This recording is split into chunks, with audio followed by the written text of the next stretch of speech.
Get started. We're going to start this off in the book of Esther. The book of Esther. And what's called today the Old Testament.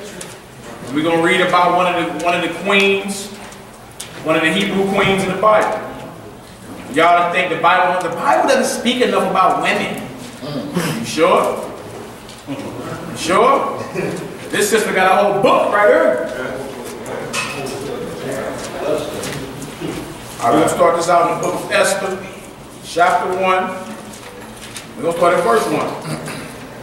We're going to get us some understanding on what we're feasting about. Right. And what we ought to be thankful for.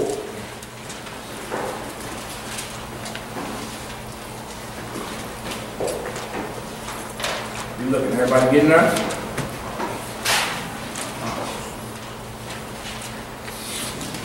Should be right after Ezra, man. Book of Esther. Now let's read about this feast of Purim. What really went down and why we feast. Let's get it done. We got it. I'll take it. In the book of Esther, chapter 1, verse 1. Now it came to pass in the days of Ahasuerus. This is Ahasuerus, which reigned from India even unto Ethiopia, over 120 provinces. See how big his whole kingdom was? From India to Ethiopia, over 127 provinces. Ahasuerus. Now, according to some, this is the same guy from 300. Xerxes. You ever watch the movie 300? Oh yeah. Right? So this is what we're reading about is a historical event that actually happened. Some people think the Bible is a fairy tale or it's funny or it just has soothing stories. It's actually a historical book. A document. Even the archaeologists today, whenever they go on an archaeological dig, they always use the Bible as a reference, man. That's a reference point. Where do we start digging? Feel me? So if it didn't have no type of historical validity, men wouldn't be wasting their time doing all the stuff they're doing, digging things out the earth. All right, so that's verse 1. Let's read, brother. Verse 2. Yeah. That in those days, when the king Ahasuerus sat on the throne of his kingdom, which was in Shushan, the palace, in the 3rd year of his reign, he made a feast unto all his princes and his servants, the power of Persia and Media, and nobles and princes of the provinces being before him. Come on. When he showed the riches of his glorious kingdom and the honor of his excellent majesty many days, even 180 days. See how long he kept this feast? 180 days. Huh? Feast. That's like half a year. Like half a year. 6 months he kicked. All right, come on, bro. Verse 5. And when these days were expired, the king made a feast unto all the people that were present in Shushan the palace, both unto great and small, 7 days, in the court of the garden of the king's palace. He added another week on top of it. We're going to bring this party on home. Let's keep reading. Where were white, green, and blue hangings, fastened with cord and fine linen, and purple to silver rings and pillars of marble.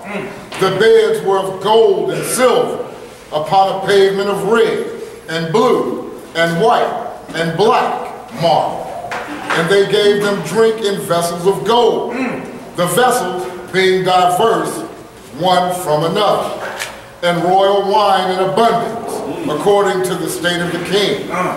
And the drinking was according to the law. None did compare, for so the king had appointed to all the officers of his house, that they should do according to every man's pleasure. He's saying, pour it up. Hey, do every man according to his own pleasure. For a half a year he kicked it. Then throw another week on top of that. Right. Come on, brother. Also Vashti, the queen, made a feast for the women in the royal house which belonged to King Ahasuerus. On the 7th day, when the heart of the king was merry with wine, He buzzing. He's feeling good. Come on. He commanded Mehuman, Biztha, Harbona, Bigtha, and Abatha, Zethar, and Carcass, the 7 chamberlains that served in the presence of Ahasuerus the king. A chamberlain is a eunuch, right? So the king had certain eunuchs around him, you know what I'm saying? And even though in the ancient world there was like a royal privilege, but you had to castrate yourself. And reason being, the king didn't want you even getting tempted to deflower any of his women. Right? So you want to be next to the king in his court or a chamberlain, those were eunuchs. Same thing with Daniel and them. Daniel in the book of Daniel. That's right. There was somebody that was over the eunuchs back then. Let's read, bro. Verse 11. Yeah. To bring Vashti, the queen, before the king with the crown royal. The what? With the crown. The crown royal. Huh? Another drink, huh? Oh, man. Read that again, my brother. Verse 11 again.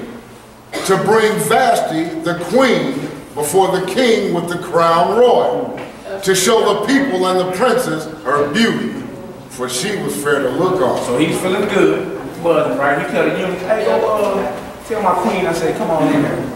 If I want to show y'all how beautiful my wife is, my queen. So he calls, he sends word to his queen, right? Come on in here. I got something for you. What happens? Let's read it. But the queen Vashti refused to come at the king's commandment by his chambers. Therefore was the king very wroth, and his anger burned in him. Now put yourself in this situation. Don't forget, she's throwing a feast of women, or for women. Right? The word comes through, the king wants you. Right? Now, if you refuse, what is that saying to the rest of these women that's here under your authority? Right. It's okay for women to do what? To rebel. See, when you make decisions, you always got to trip off the people that's around you. You feel me? She getting in her pride or whatever, like, no, I ain't going. So what is that going to show the other women that's there feasting with you?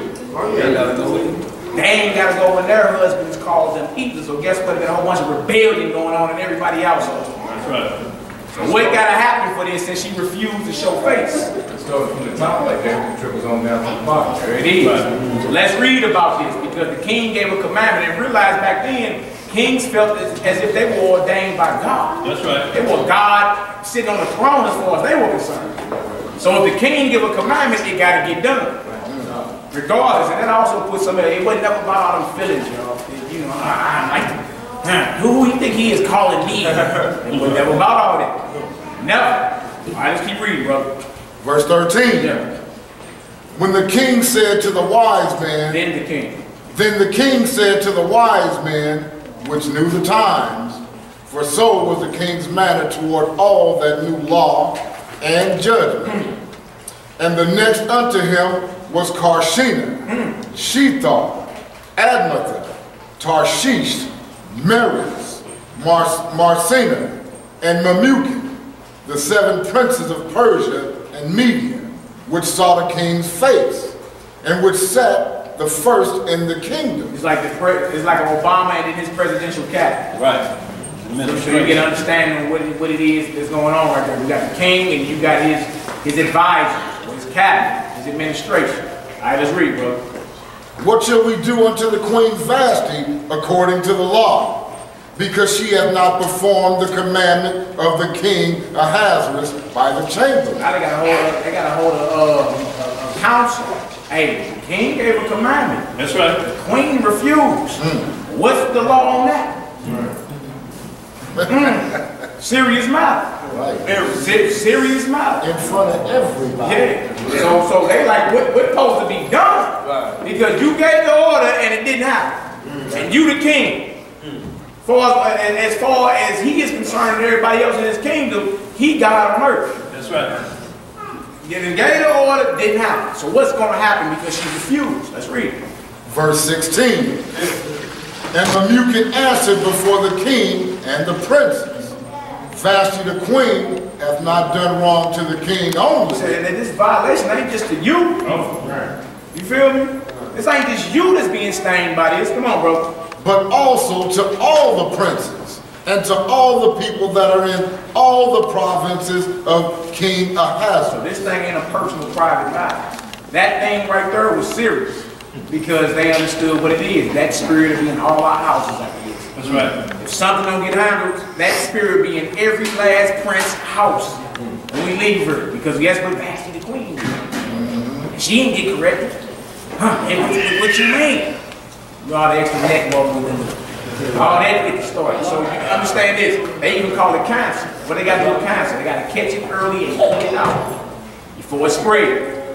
All right, let's read, brother. Y'all, he's over 127 provinces. So that's like all the counties. That's like Creve Coeur, Clayton, St. Louis County, Alton. You know, when they start naming them off for bad weather. He's over 127 of those. Verse 17. Verse 17. For this deed of the queen shall come abroad unto all women. See? All the women start thinking it's okay. Let's read, brother. So that they shall despise their husbands in their eyes when it should be reported.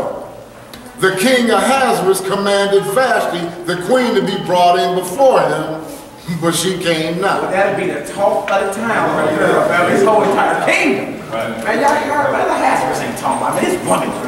Right. Nah, who's talking about old noodle back Xerxes over there? Let me tell you what happened with his queen last week. Oh my God, that'd been over for him. His kingdom, he lost total control of everything. Yeah, yeah. All right, let's read, brother. Verse 18. Likewise shall the ladies of Persia and Media say this day unto all the king's princes, which have heard of the deed of the queen. Thus shall there arise too much contempt and wrath. Like, boy, we don't cut this off now, it's going to be a problem. That's right. Let's read, brother. If it please the king, let there go a royal commandment from him, and let it be written among the laws of the Persians and the Medes, that it be not altered, that Vashti come no more before King Ahasuerus, and let the king give her royal estate unto another that is better than she. Woo! Oh, boy, that been on Real Housewives of Atlanta today. Oh, my God. Boy, Xerxes has been thrown under the bus for that one. Huh? They say if you tell her don't show face ever again and that royal estate that she got, get at somebody better than me. Woo! I mean, that cut. Like, oh my God! Hey, the ancient world was a whole nother setup. That's right. It's a whole nother thing. It wasn't based off what you think it's based off today. Your emotion and your feeling. And I don't think that it's just, brother, that just don't sound right. And you can, it came off it. It wasn't based off it. It was based off the commandment that it gave and you follow. Right? There's only two options on the table dealing with the Lord. Life and death. Obedience, disobedience. That's it. Right. It's too ain't all these extra paths you think it ain't what this Bible about. Let's get it, brother. Before going further, I don't know if y'all not missing that. Is this king commandment keeping, law keeping king, or what? That's the king of Persia that was ruling Persia, in which we were under captivity. Like Obama run this, so he was a king over 120 some provinces. Okay. So he gave a commandment in his kingdom that the Lord gave him. Right? This need to get done and it didn't get done. So it wasn't like she violated Genesis 3 tell you you're supposed to have desire to your husband. And he's going to rule over her. So yeah, even though it came from him and he wasn't no worship of our God, still order is order. Order is order. All right, let's get it done. Across the board. Let's get it, Bob. Verse 20. And let me say this also too, man. Whenever we went into captivity or wherever we were, Most High law was always there because it's without excuse for us. You know, never to say we was caught short without it. So it was there just like it's here in this land, but they just look the other way. But it's all throughout Congress. They make you swear on it. It's just, and then Most High say, I set these kingdoms up for a reason, you know. So we have to understand his laws will be there, but they choose to alter them and have them come from a different angle. As you can see, as we read throughout the scripts, if the Most High set these kingdoms up, his base law is going to be there. No doubt. Shalom, y'all. Let's finish it off. Now remember, he said, you know what, get rid of her, she can't come back around no more. And take away all her royal estate. Get it to somebody that's better than her. All right, let's read, brothers. Verse 20. And when the king's decree, which he shall make, shall be published throughout all his empire, for it is great. All the wives shall give their husbands honor, both to great and small. Like, well, when that decree go out, that you get rid of your queen and about to pick another one, guess what? The wives throughout the whole entire realm of kingdom of his honor their husbands, which is nothing wrong with that. That's right. That's actually the law. That's in the law of God. That's what's supposed to be happening. Genesis 3:16. Yeah. Come on, y'all. Verse 21. And the saying pleased the king and the princes, and the king did according to the word of Memucan. For he sent letters into all the king's provinces, into every province according to the writing thereof, and to every people after their language, that every man should bear rule in his own house. Look off there. That's written in every language. That's right. See that? Every man shall bear rule in his own house. There's nothing wrong with it. Nothing wrong with a righteous order. It's what it is. All right, let's read, brother. 22 again. For he sent letters into all the king's provinces, into every province according to the writing thereof, and to every people after their language, that every man should bear rule in his own house. Your own house, men. That's right. Everybody else's house, your own. That's right. Let's read, brother. And that it should be published according to the language of every people. This is heating up here. Let's get into chapter 2. So that means it's different tongues, being the different languages. No doubt. With the same message. Same exact message. All right. Well, let's get into the second chapter. This thing is heating up. It's heating up. What all this got to do with this feast next week? Right. This Hebrew queen we're talking about. Let's read. Chapter 2. After these things, when the wrath of King Ahasuerus was appeased, he remembered fasting. Hold on, man. What is that? Oh, what you doing, man?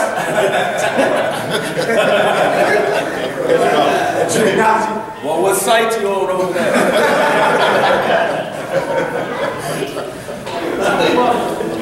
Get the car or something. What you been? You been online peeping? All right, let's get it done. The book of Esther, chapter 2, verse 1. After these things, when the wrath of King Ahasuerus was appeased, he remembered fasting and what she had done, and what was decreed against her. Fasting, broke up. No, you asking, after your wrath or whatever it takes you. Miss my woman. What's going on? Let's read. Verse 2. Then said the king's servants that ministered unto him, let there be fair young virgins sought for the king. The king of the sad, huh? Let's go look for him, the finest virgins in the kingdom. Come on. And let the king appoint officers in all the provinces of his kingdom, that they may gather together all the fair young virgins unto Shushan the palace, to the house of the women, unto the custody of Hegi, the king's chamberlain, keeper of the women. Come on. And let their things for purification be given them. Now all the women that's fine virgins around the kingdom get rounded up. Not some of them. Yeah, all of them. They get rounded up and they get brought to Shushan the palace, but they committed over to Hegi, who was the eunuch. You see, he couldn't be, what temptation he would have had. He'd have been getting at the king women before the king got out. So, okay, you want to be in the king's presence and you want to be treated right or whatever, you like that high office as a chamberlain, is just one thing. You got to be castrated. That's right. Oh. You're going to be eating good and chilling and all that, but you won't be able to touch none of these women. Right. That ancient world is something else, man. You feel me? You think in your mind today, what man is his right mind? Want a position like that? Is it more about what you want or what the king is wanting? See? It's about what the king commanded. Now I need you over here to do this. Let's read, brother. Verse 4. And let the maiden which pleaseth the king be queen instead of Vashti. And the thing pleased the king. And he did So so. whoever pleased you, whoever the one that get, you attracted to the most or whatever, well, she gonna be queen instead of Vashti. When Vashti plays, gonna be another queen. Go ahead, bro. I watched the Game of Thrones. It's this unit on earth. They go into the story about how he became one. And basically, it's like you said, it ain't about your choice. It's about how he became a point. If you gonna be a unit, they choose them from boys. And they catch them as boys. Before they hit hormones, they even kick in. You know what I'm saying? To help them to do that. And it's fun. And they sing and so forth and so on. Let's get it, Ron. Verse 5. No. Hey, and then notice in that verse 3, talk about the things were given to the women for their purification. You know how today our women into all the heavy oils and it's about to smell good and all that? Oh, they about to get hooked up. All that bath and body work stuff y'all be into, they smell good, sprays and the aloe vera baths and all that. Yeah, we're gonna read about all that. Come on, brother. Verse 5. Now in Shushan the palace, there was a certain Jew whose name was Mordecai. We met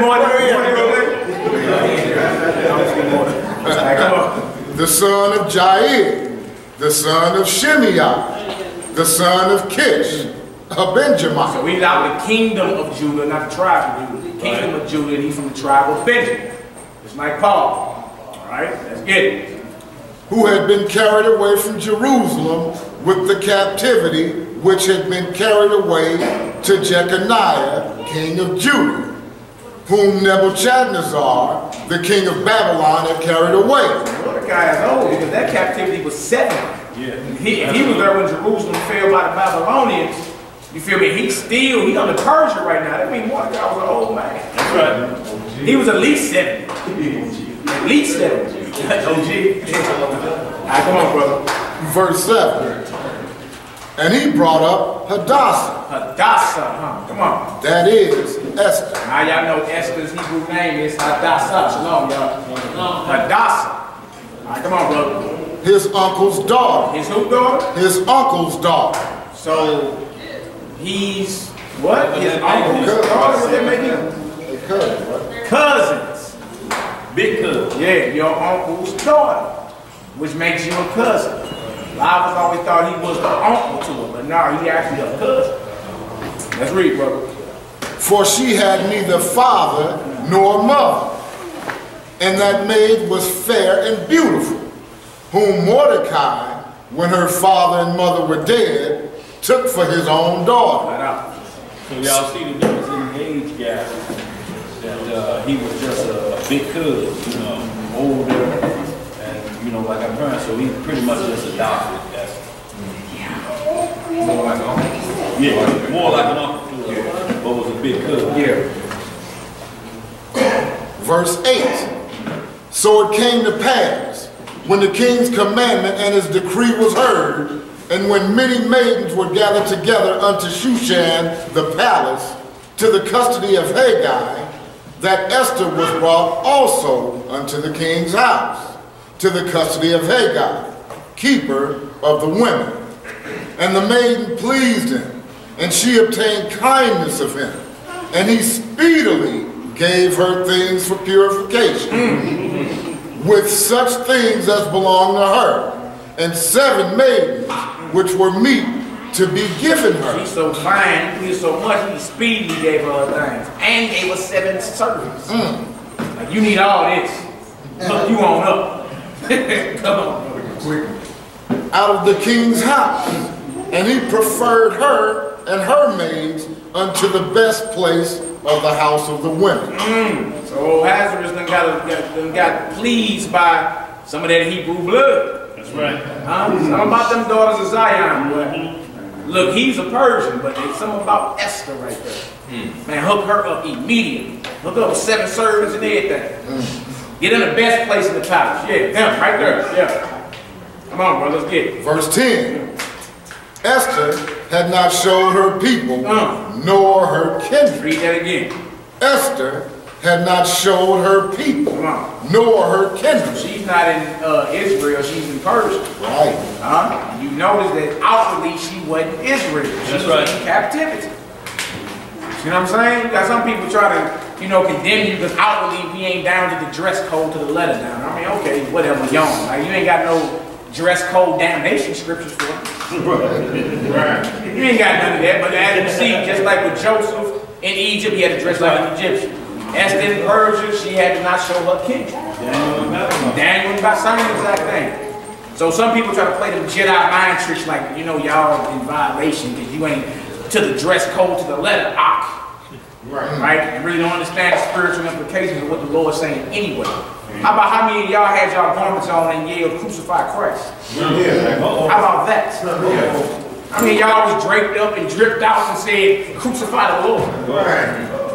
Right, again, it's always been about the inward man, the spirit. What did he put these laws and commandments on your mind? Write them in your spirit, all right? So we see even the queen herself, she wasn't outwardly showing all that.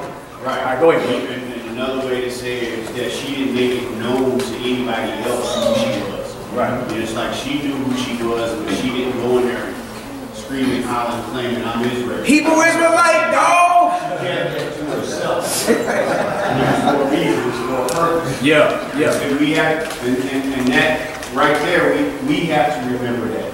You can't go everywhere hollering and screaming. We have to be wise and to serve the Lord.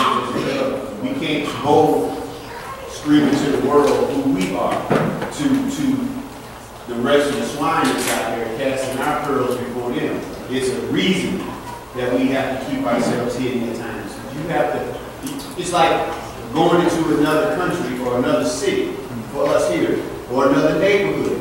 You don't go blasting who you are. You have to go peep game first. Right. Then you can make it known. So that's exactly what happened here, and that's exactly how we have to be. You have to know your enemy first before you can go out and just running right up saying, I'm Israel. Yeah. Right. Because you be the first one that get him. Yeah.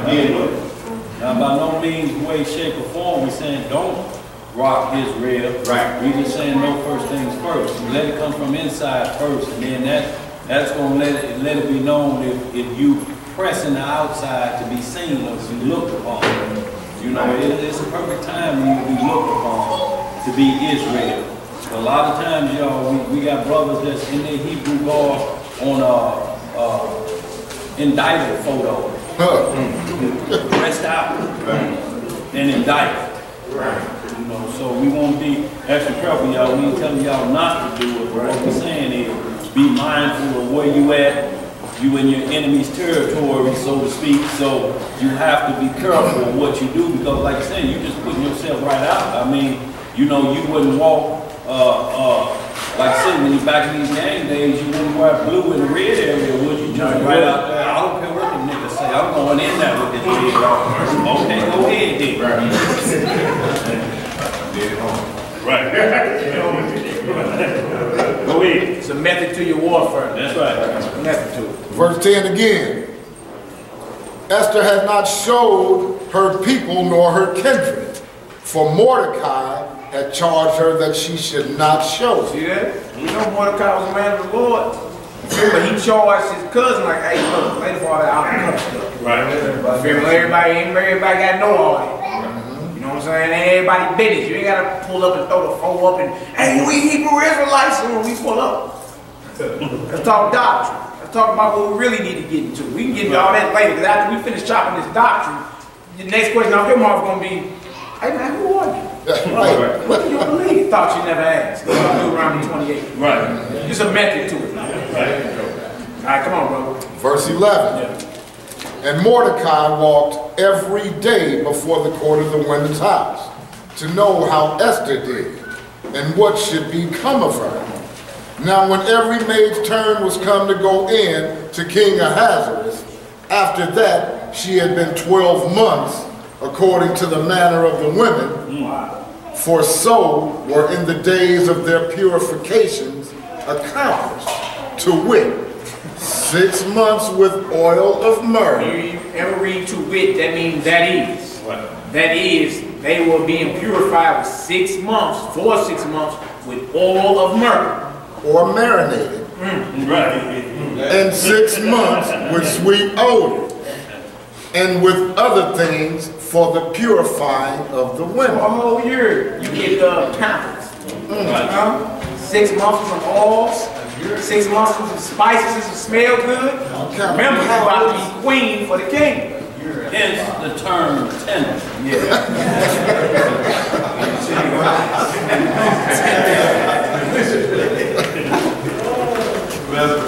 So we know where our sisters get it from. We understand. Let's get it, brother. Verse 13.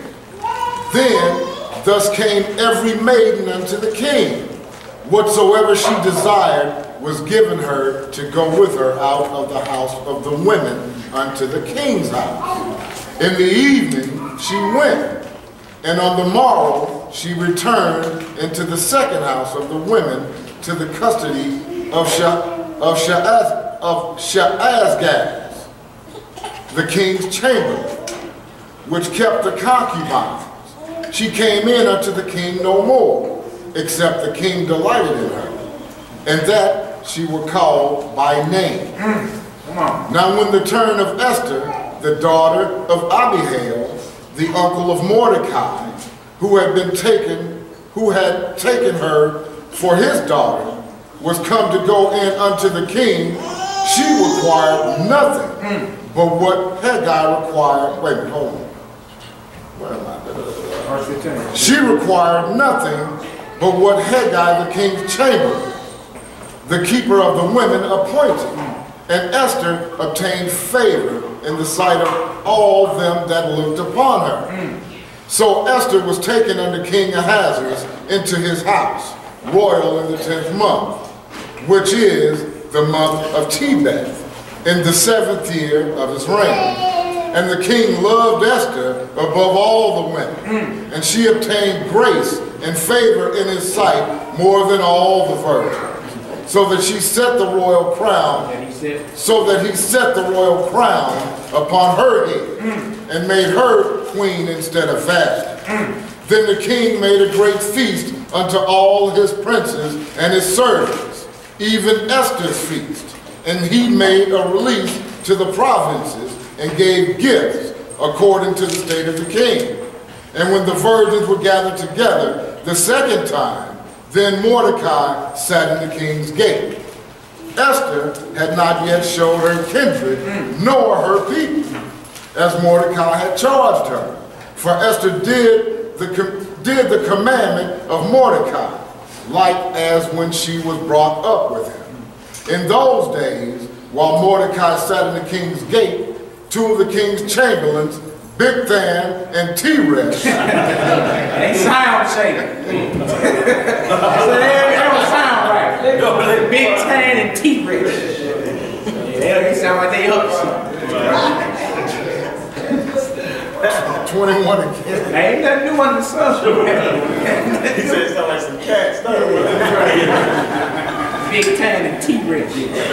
In those days, while Mordecai sat in the king's gate, two of the king's chamberlains, Bigthan and Teresh, of those which kept the door, were wroth and sought to lay hands on the king Ahasuerus. Hey, look at that.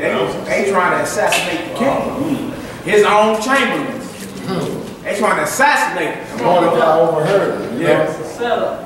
And the thing was known to Mordecai, who told it unto Esther the queen. And Esther certified the king thereof in Mordecai's name. And when inquisition was made of the matter, it was found out. Therefore, they were both hanged on a tree. And it was written in the book of the Chronicles before the king. Dang, this thing heating up. Chapter 3. Chapter 3. Esther's queen. Ahasuerus loved her and all the other women. But then Mordecai just say the king. Right. Trip off that. He an Israelite, the king ain't even no Israelite. But he saved him from being assassinated. Right? And you're going to see later on that worked out in his favor. Right. You know what I mean? I'm talking down to the minute timing of it. It was perfect. Go ahead, bro. What did it mean when it said Esther certified? Esther certified, sealed, stamped, and delivered. She bear witness. Just who it was that found out the assassination plot. You get that, mama? Yeah. All right, chapter 3, verse 1. Who's on? Chapter 3, verse 1.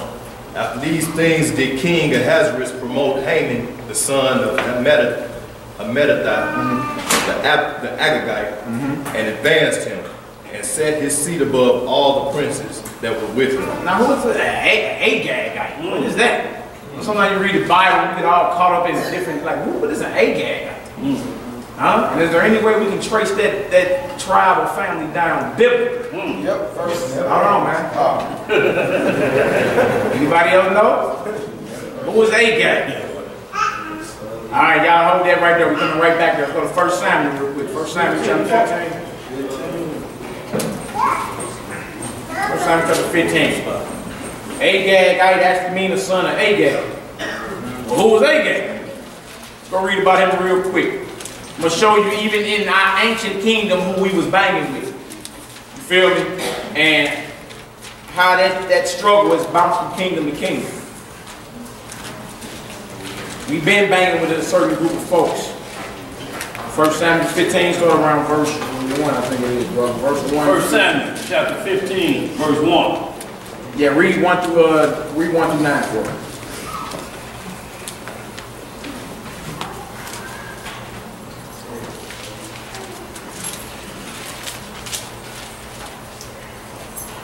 To read about Agag. Because Haman is an Agagite, meaning a descendant of Agag. There's going to be something very important here. 1 Samuel chapter 15, verse 1. Samuel also said unto Saul, the Lord sent me to anoint thee to be king over his people, over Israel. Now therefore hearken thou unto the voice of the words of the Lord. Thus saith the Lord of hosts, I remember that which Amalek did to Israel, how he laid wait for him in the way when he came up from Egypt. Now go and smite Amalek. Go and do what? Smite Amalek. The Lord, through his prophet Samuel, was telling Saul, the king of Israel, hey, go up there and handle an Amalek. We got to go find out who he is too. And go up there and handle Amalek. Smite him. Come on, brother. And utterly destroy all that they have, and spare them not, but slay both man and woman, infant and suckling, ox and sheep, camel and ass. The Lord don't be playing. When he entered the judgment, nobody's exempt. Men, women, old folk, young folk, don't matter. All right, let's read, brother. And Saul gathered the people together and numbered them in Telem, 200,000 footmen and 10,000 men of Judah. And Saul came to a city of Amalek and laid wait in the valley. And Saul said unto the Kenites, go, depart, get ye down from among the Amalekites, lest I destroy you with them. For ye showed kindness to all the children of Israel when they came up out of Egypt. So the Kenites departed from among the Amalekites. Right? Yeah, and Saul smote the Amalekites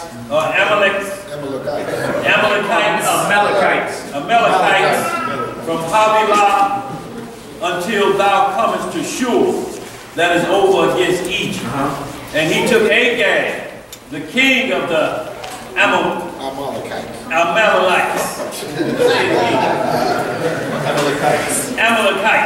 alive, right? And utterly destroyed all the people with the edge of the sword. So he destroyed, but he didn't destroy the king of Amalek, which is Agag. All right? Now he's a king over Amalek. We're going to go trace him down too. Come on, bro. But Saul and the people spared Agag and the best of the sheep and of the oxen and of the fatlings and the lamb and all that was good, and would not utterly destroy them, but everything that was vile and refused, that they destroyed utterly. Now trip off this. The Lord say lay everything flat. He start choosing on what he going to lay flat. And he spared the king Agag, who's king over Amalek. Don't lose focus, because Haman, who we read about in Esther, descended from this man Agag. Who is the king over Amalek, right? Who is Amalek? Let's go to 1 Chronicles real quick. Y'all hold the spot.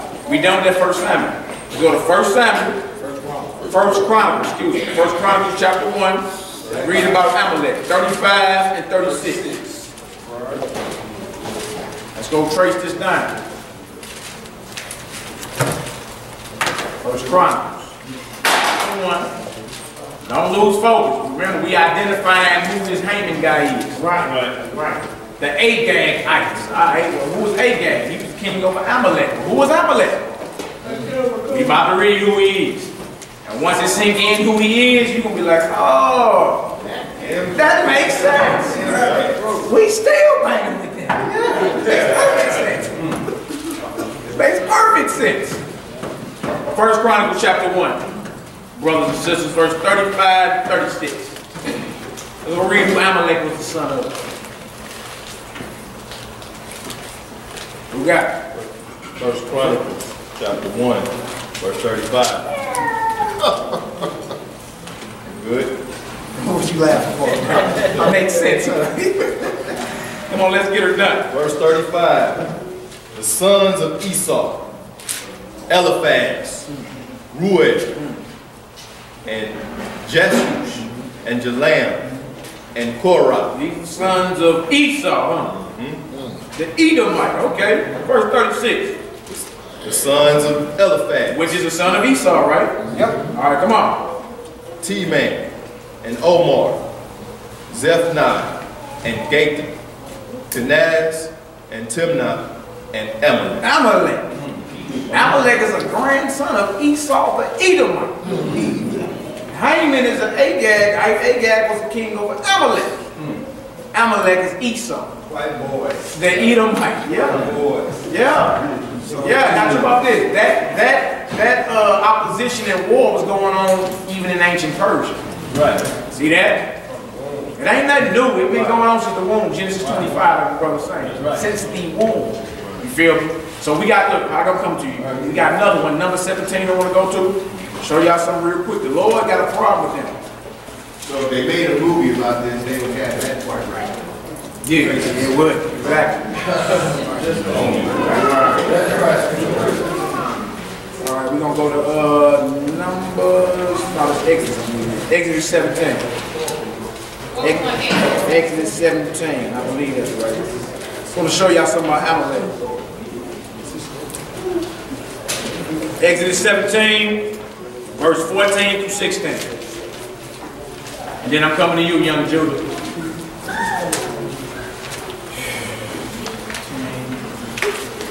We got a couple more scriptures we got to hit before we get back to that Esther. We want to drive it home who this guy was that was persecuting us in ancient Persia. All this is leading up to this feast we got next week. So take your notes. Somebody gonna ask you, prove with the Bible Esau and so-called Caucasians. Not a problem. You can get done real quick. Real quick. All right, Exodus 17. Exodus chapter 17, verse 14. And look, we are never saying down here can't nobody of another nation serve our God. Right? That's a lack of reading and studying if you don't know that. And all throughout the Old Testament, other nations, and you're going to see at the end of this story right here, other nations, when they seen the power of our God, became us. They were like, look, we're going to jump. So nothing wrong with that. All right, let's get it. Exodus 17, 14 through 16. Exodus chapter 17, verse 14. And the Lord said unto Moses, write this for a memorial in a book, and rehearse it in the ears of Joshua. For I will utterly put out the remembrance of Amalek from under heaven. See that? This is before Samuel. Right? The Lord said Amalek got to be written from under heaven. That's the end judgment on them. Yeah, they Edomites, but there's a certain class of Edomites. That's right. Amalek. Right? It shouldn't be too hard to figure out who they are. We talking about Esau is all of Edom. Right? But there's a specific family out of Edom the Lord really got a problem with. Could that be the synagogue of Satan? I'm just saying. You know, speculate. Right. Let's read. And Moses built an altar and called the name of it Jehovah Nisi, right. Nisa. Yahweh Nisi. Come on. For he said, because the Lord has sworn that the Lord will have war with Amalek from generation to generation. Lord said that, huh? About Amalek, huh? Agag was the king over Amalek, who is the son of Esau, grandson of Esau. Got one more for y'all, Numbers. Let's go to Numbers real quick. Y'all write all this down. We're going to get back to the story, but look, what good is the story? We're going to identify who the players are. Right. See, if you never know who the characters are, you can never follow along. And that's why when you start to read the names, you be like this Pershite and Gergesite and Hezite and Benjamite. Man, just get to the New Testament where we can understand Mark and James and John. So you never can put a face with the characters. And once you learn who these different people are in the nation, and now as you read, you got a face to go along with as you read along. So it comes crystal clear then to you, and then you can understand genealogy and lineage. The first day I had an education class, I heard about talking all the different things. I said, Right. Let's get one more about this Amalek. We got a few that we got to pull out the Apocrypha just to seal it on in, and we right back to the story. Because you can understand the diabolical plot this guy had. Haman actually hated our people to the core. When we read about this dude, we was like, what? And not the Lord intervened, we would have been wiped out. That's right. There would have been no more Israelites coming back from no captivity. We wouldn't be here right now. And not the Lord intervened. All right, let's get this right here, number 24:20, one verse. Who got it? Chapter 24, verse 20, brother. Read 18 to 20. Numbers chapter 24, verse 18. And Edom shall be a possession. Sierra also shall be a possession for his enemies. And Israel shall do valiantly. That's even in the scripture about the Edomites that are called by the name of the Lord, Amos chapter 9, 8 and 15. There are other nations that are called by the name of the Lord, but they will be in possession of the children of Israel. That's the order and the way the kingdom is set up. God's people got next in the world to come. Just what it is. Nothing to be offended about. Dang, that don't sound right. Yes, it do. Sounds beautiful. All right, come on, brother. Righteously, though, y'all gonna be a righteous thing going on. All right, come on, brother. Out of Jacob shall come he that shall have dominion, and shall destroy him that remaineth of the city. And when he looked on Amalek, he took up his pearl and said, Amalek was the first of the nations. Nations mean Gentiles. They saying Amalek was the top nation. He is the top nation. We already know he an Edomite. So what class of Edomites are actually running this thing? Alright, come on, bro. Yeah,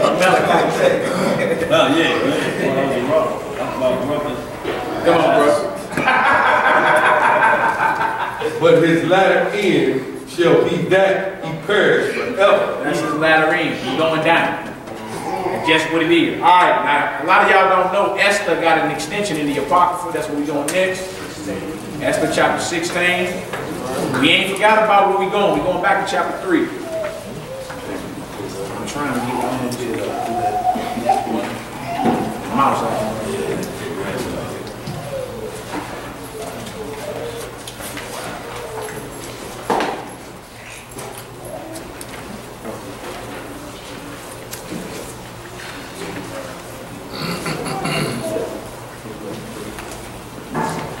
We're going to pull up on screen real quick out the Apocrypha.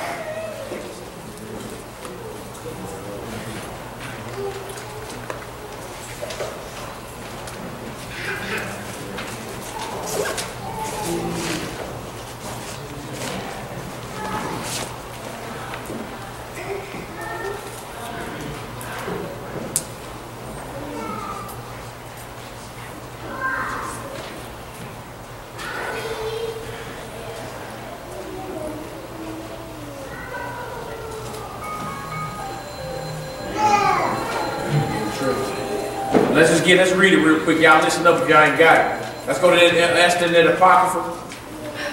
Brothers know what it is. I think it's chapter 16. I believe it is. Yeah. Let's read 1 through, we need 1 through 10 in there. And y'all listen if y'all got an apocrypha. It's the book of Esther in the apocrypha.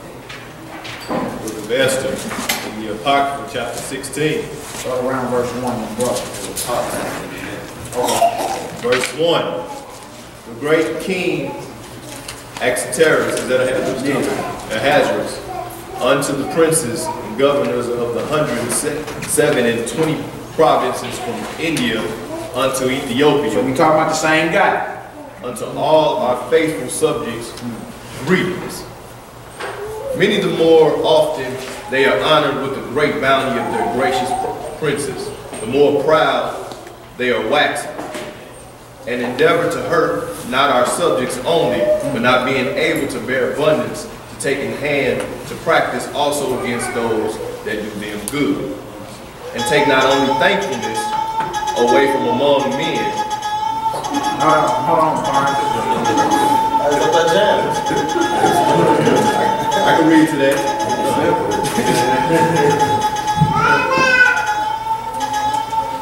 There you go.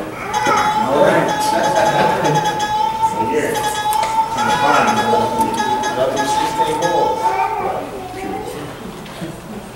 All right, go ahead and read it, bro. All right. Verse 4. And take not only thankfulness away from among men, but also lift it up with the glorious words of new persons that were never good. They think to escape the justice of God, that seeth all things and hateth evil. Oftentimes also fair speech of those that are put in trust to manage their friends' affairs, have caused many that are in authority to be partakers of innocent blood, and have enwrapped them in remedialist and calamities, beguiling with the falsehood and deceit of their lewd dispositions the innocency and the goodness of princes. Now we may see this, as we have declared, not so much by ancient history, as ye may if ye search that hath been wickedly done of late through the pestilence behavior of them that are unworthily placed in authority. Come on. And we must take care for the time to come that our kingdom may be quiet and peaceable for all men. This is what Xerxes or Ahasuerus is saying. All right, come on. Both by changing our purposes and always judging things that are evident with more equal proceeding. For Haman, come on. A Macedonian. Hey, what? A Macedonian. A Macedonian. Oh, come on. The son of Amadatha, being indeed a stranger from the Persian blood. So Haman was not a Persian. No. And even Xerxes is saying this. All right, come on. And yes, verse 10. For Haman, a Macedonian, the son of Amadatha, being indeed a stranger from the Persian blood and far distant from our goodness, and as a stranger received of us, had so forth obtained the favor that we showed toward every nation, as that he was called our father, and was continually honored of all men, as the next person unto the king. Hey, now, well, First Maccabees 1:1. Still in the Apocrypha. Now we know that Haman was a Macedonian. Hold on. We said he was an Agagite, right? King over Amalek. Amalek is one of Esau's grandsons. That's right. Now it's calling him a Macedonian. What group of people were those? Greeks. Let's go read it biblically. First Maccabees chapter 1, verse 1. Now we're showing you the connection between Esau and who you call the Greeks and the Romans today. This is scripturally how you prove Esau, the Edomite, is who you call today the Caucasian race. And ain't not gonna nobody that want to serve our God. One question. So is this, are Xerxes the same person? Same one, yep. Same exact one. Certain people got different names, spell their names different, but they call them different things. Even Solomon was called Zedekiah. All right, let's get this right here. First Maccabees 1:1. First Maccabees chapter 1, verse 1. And it happened after that Alexander, son of Philip, the Macedonian. The who? The Macedonian. You ever heard of Alexander the Greek in here? Ever heard of Alexander the Greek in school? Yep.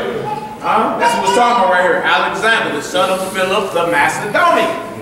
Let's read, brother. Who came out of the land of Chittim, and smitten Darius, king of the Persians and Medes, that he reigned in his stead, the first over Greece. Now we understand that this. Now we understand that this Haman actually was an Edomite, a Macedonian, who was running Greece. Now let's go back to our story. Esther chapter 3. Go ahead, brother. Yeah, real quick, a little bit of the story. This book I got, Classical Biblical Baby Names, on page 72, it talks about Esau. And one of the things it said about Esau, it says, according to the commentaries of Hebrew scripture, Esau is considered a significant character in world history and the forefather of the Roman Empire. And the forefather of who? Of the Roman Empire. This thing is a game. How y'all know those are the Edomites? Through prophecy, history, and archaeology. Now you know this Haman the Agag guy actually was who you would call today a so-called white man. Yep. The Edomite. He traced his lineage right on back from Agag to Amalek, Esau, and then we showed you how they got, how they was in Persia with Haman. And guess what? That's very funny because the very next world empire when the Persians fell to Greece. Greece. And Alexander was the first. He was the first king of Greece, the Macedonians. That's right. And that's Daniel 8:21. Yep. So let's get back here, Esther chapter 3. Now that we know who this guy Haman is, now you can understand this has been a millennium-old struggle. It ain't nothing new that Jacob and Esau been fighting. They were fighting in the room. That's right. So what can men-race relations? That's what everybody want to know.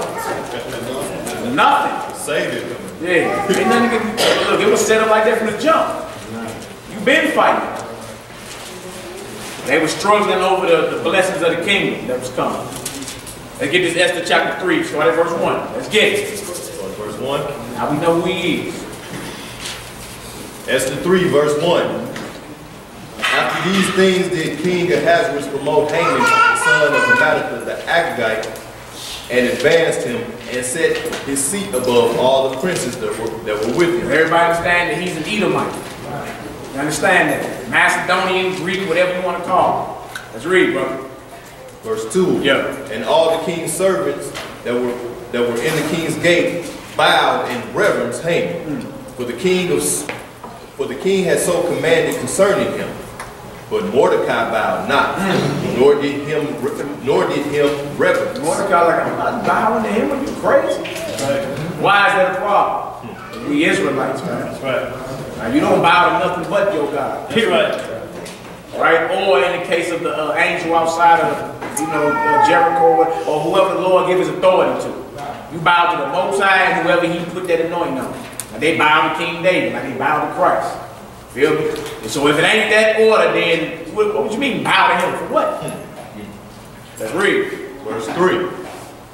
Then the king's servants, which were in the king's gate, said unto Mordecai, why transgressest thou the king's commandments? Now it came to pass, when they spake daily unto him, and he hearkened not unto them that were told Haman, to see whether Mordecai's matter would stand. For he had told them that he was Jew. And when Haman saw that Mordecai bowed not, nor did him reverence, then was Haman full of wrath. Look at his heat. Mad because bro won't bow to him. Let's read. Verse 6. And he thought scorn to lay hands on Mordecai alone, for they had showed him the people of Mordecai. Wherefore Haman sought to destroy all the Jews that were throughout the whole kingdom of Ahasuerus, even the people of Mordecai. See that? This how I'm so drunk with power. Just because one of the brothers won't bow to you, you want to kill all of us. Drunk with power. Sound familiar though, don't it? And so what you see here is that you see two different nations, because it said Mordecai was a Benjamite. Right. So he's out of Jacob. And we see that Agag was out of Esau. He's Edomite, so you see the war still between Esau and Jacob. So it's separating the two people. So when he's saying, I want to put down all the Jews, it's not a Macedonian talking about somebody else of Caucasian skin being the Benjamite. These totally two different nations of people. Sure is. Come on, brother. Chapter 3, verse 7. In the first month, that is, the month Nisan, or also known as Abib. That's right. In the 12th year of King Ahasuerus, they cast Purim, that is the lot, before Haman from day to day and from month to month to the 12th month, that is the month Adar. Who got the Bible? Look up those lots if you can, bro. Somebody got their Bible dictionary. Look that up real quick. Lot? Yeah. You know how they cast in lots. Where we get this speech from? Purim. All right, come on, bro. Verse 8. Verse 8. And Haman said unto King Ahasuerus, there is a certain people scattered abroad. A certain people what? Scattered abroad. Sound familiar? Yep. Come on, brother. And dispersed among the people in all the provinces of thy kingdom. And their laws are diverse from all the people, from all people. Neither keep they the king's laws. Therefore, it is not for the king's profit to suffer them. Haman like, look, you might get rid of them. They ain't down with you. They got different laws. They eat different, dress different. Like, you might get rid of them. Why are you suffering these people? That's right. Or allowing these people to live in your province and they're not giving you reference. See how slick the devil slide up? Get the whispering something? Let's read, bro. Verse 9. If it please the king, let it be written that they may be destroyed. And I will pay 10,000 talents of silver to the hands of those that have the charge of the business to bring it into the king's treasure. See what he's saying? Not only will they be destroyed, I'm going to pay for it. Look, so government been plotting against our people. What's nothing new? You know how today you find about the Tuskegee syphilis experiment and what they really invented AIDS for and the Ebola virus, how America got a patent for that. And, you feel me? If you go back and really research history, you trip off the psychology of everybody that had us in captivity. It was always, hey, go kill them. Right. Go kill them. Go kill them. This same beef, this same drama has played out from empire to empire. And it's coming to a head. Christ said a nation was going to rise against nation. What do you think that means? That's it. The United States is going to go against Egypt. You done talking, you a different nationality of people. That's one race of folks rising against another race of folks. And look, that's all throughout the Bible. What was that when the Philistines showed up to battle against Israel? Wasn't that one race of people against another race? So get about your mind, you know, we can mend race relations. Why is everybody so racist? It's been there. It's been one nation against another nation from the beginning. That's right. It's just what it is. Let's read, brother. Verse 10. Yeah. And the king took his ring from his hand and gave it unto Haman, the son of Hammedatha, the Agagite, the Jews' enemy. The Jews' enemy or the Jews' oppressor. Let's read, brother. Verse 11. And the king said unto Haman, the silver is given to thee, the people also, to do this with them as it seemeth good to thee. The king like, go ahead and handle that business.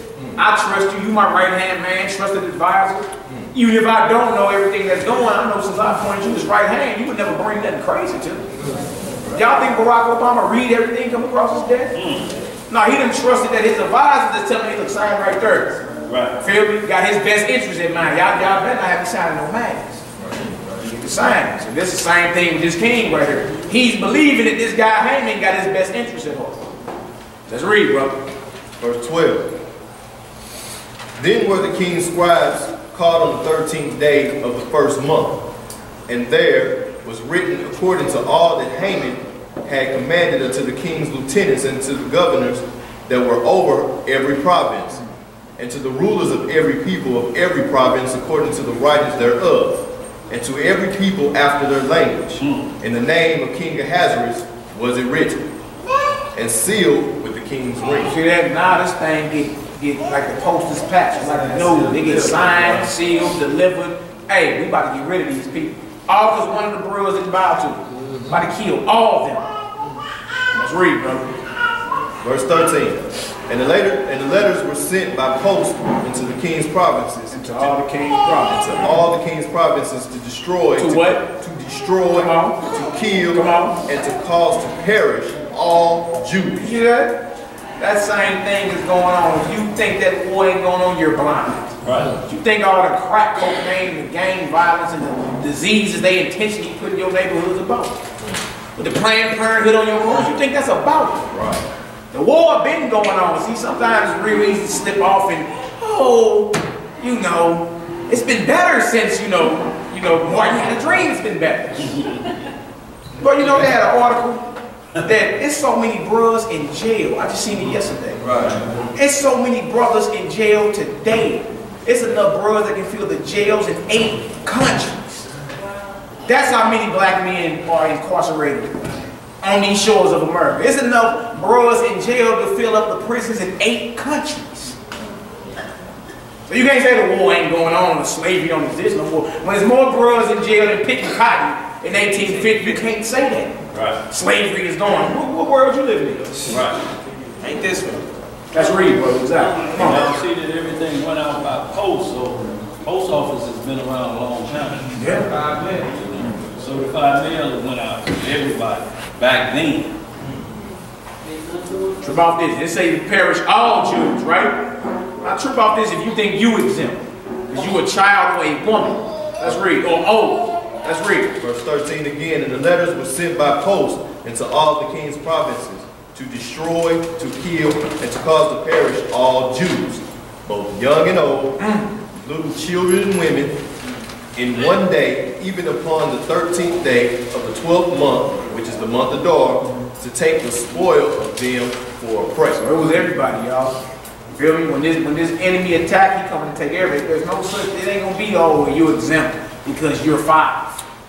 Or you're exempt because you're 65 at the age of retirement. Or you're exempt because you're a woman. Don't matter.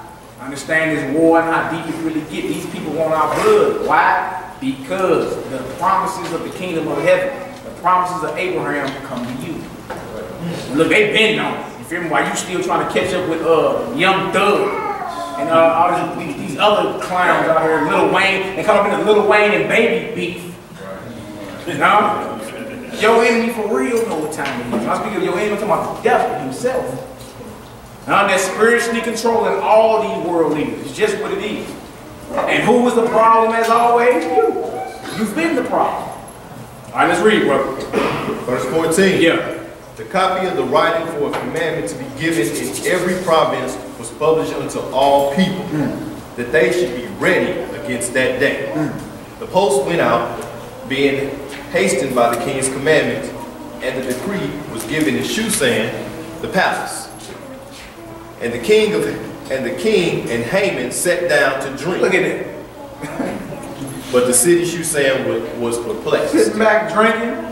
Now imagine this, y'all. That's like a modern day purge. You watch the Purge movies? Yeah. It's like a modern day purge right there.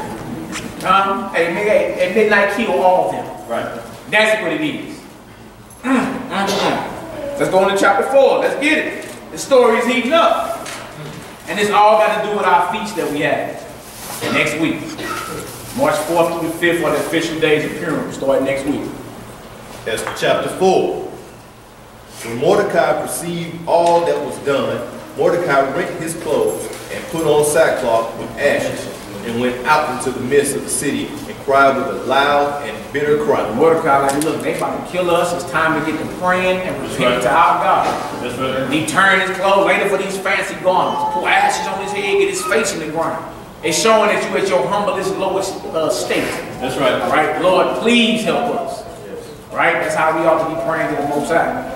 All right, let's read, brother. Verse 2. Yeah. And it came even before the king's gate, for none might enter into the king's gate clothed with sackcloth. And in every province, whithersoever the king's commandment and his decree came, there was a great mourning among the Jews, and fasting and weeping and wailing, and many lay in sackcloth and ashes. You see that? And you see this as a continual repetition. Whenever we about to get sacked or took down by our enemies, That's right. we start praying. We humble ourselves. We admit what we go off in.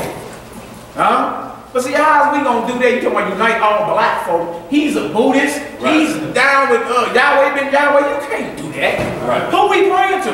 Right. And how the Lord going to hurt us? Right? We only can come together united according to the scriptures right now. Right. Can't be dealing all that. Okay, he over there, he's a transsexual, but we finna pray to the Lord.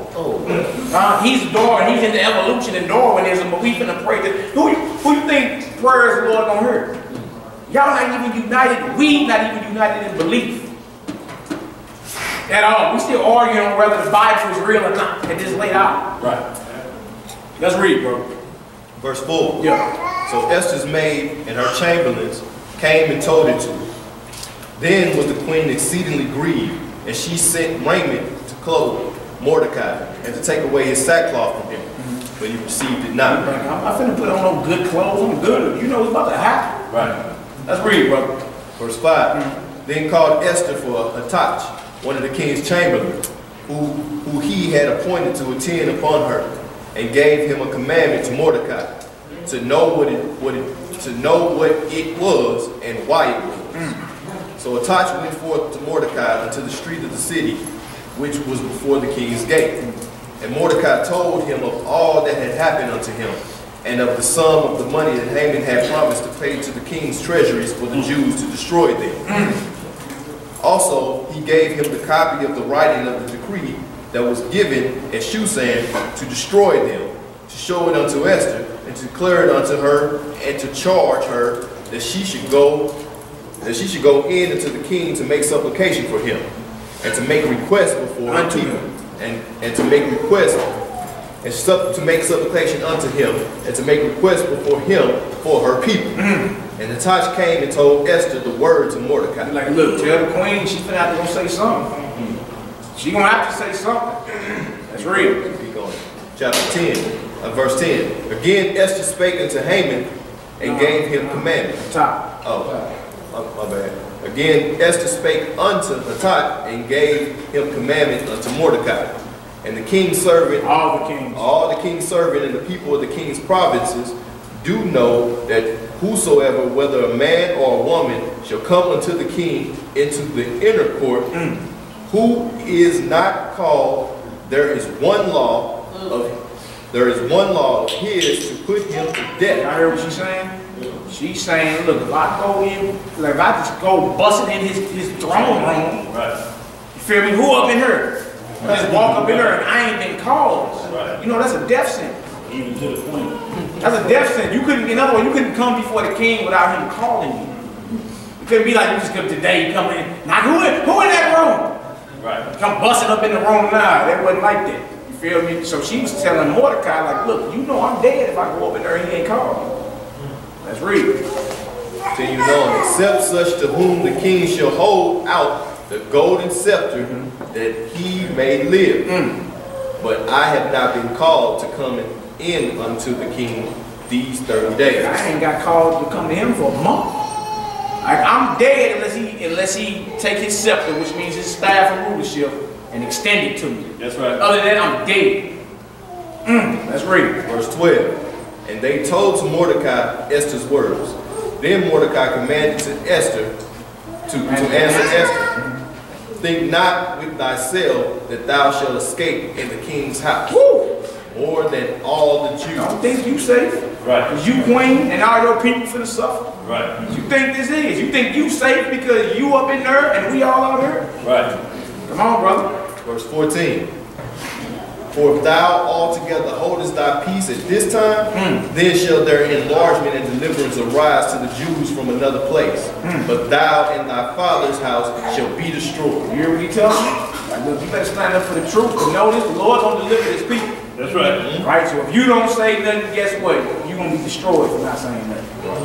And who nobody's exempt. Remember it said man, woman, child, old, young. That's even including the Hebrew queen. Come on. And who knoweth whether thou art come to the kingdom for such a time as this? He's like, you don't even know. This is probably the reason why you in this position. That's right. Just like similar situation Brother Dan you always talk about. We said you talk about modern day we going through now. Right. So even when we talk about Elijah, when he thought he was the only one, Most High said, I got 7,000 men, they never bowed the knee to Baal. They say they hid. They in secret locations, y'all. It's men out here. Israelites, you know, that's incognito, you know, undercover, so to speak, y'all, so that we don't get wiped out as a whole. And they could be in high positions, you know, we just never know. They just got government jobs, so to speak, but they could be just like Mordecai is, just like Esther in these positions. Because if we understand this, Barack is a Hamite, he's a Kenny, and Michelle Obama is off the Robinson plantation. Her name is Michelle Robinson. Her uncle or second cousin is Rabbi Funya, or they call him Rabbi Capers, who's the direct contact of the black Jews with the Edomite Jews. It's a problem trying to determine if he believes in the Messiah, but it's almost a mirror image story going on right here. Her second cousin, Rabbi Funya, y'all look at that, or Rabbi Capers, knows, or he's the one that they go through for most of the connections from Israel to over here. The deal is he down with the Messiah? So you gotta see the parallel. You got Esther, which would be Michelle Obama, right? You got the King of Ahasuerus, which would be Barack Obama, and then her cousin will be Mordecai, Rabbi Fune. Rabbi Fune Cable or something. Well, look at this, though. Barack as a Ahasuerus and Raphael Emmanuel is the chief guy up in there, the Macedonian. Yeah. Real talk. We see something that, look, he was just telling us this, like, look, this is probably why you came to this position. Right. To be instrumental in delivering God's people. Right. Yes, a woman, ladies. Yes, a woman. That's real. Verse 15. Then Esther bade them return Mordecai this answer. Go gather together all the Jews that are present in Shushan, and fast ye for me. See what she say? Start fasting then. Come on. And neither eat nor drink 3 days, night or day. That's another precept for those who say when you fasting, you can drink water. All that extra notice, we got biblical examples of not eating or drinking. All right, come on, bro. I also and my maidens will fast likewise, and so will I go in unto the king, which is not according to the law. And if I perish, I perish. You see her mindset? Huh? No out of Zion. She like, look, it gotta get done. Look, y'all pray for the fast. We gonna fast. I'm gonna go get that done. If I die, I'm dead. Whatever. Let's get it done. Where our mindset at today? That's right. Huh? That's a woman of the Lord right there. Daughter of Zion. Hard with it. Very beautiful too. Alright, story heating up, ain't it? Let's keep going. Verse 17. So Mordecai went his way and did according to all that Esther had commanded him. Alright, let's go on to chapter 5. Who's on? Chapter 5, verse 1. Now it came to pass on the third day that Esther put on her royal apparel and stood in the inner court of the king's house. She put her good clothes on, huh? You can jazz it up real quick. Royal apparel. Come on, bro. Over against the king's house.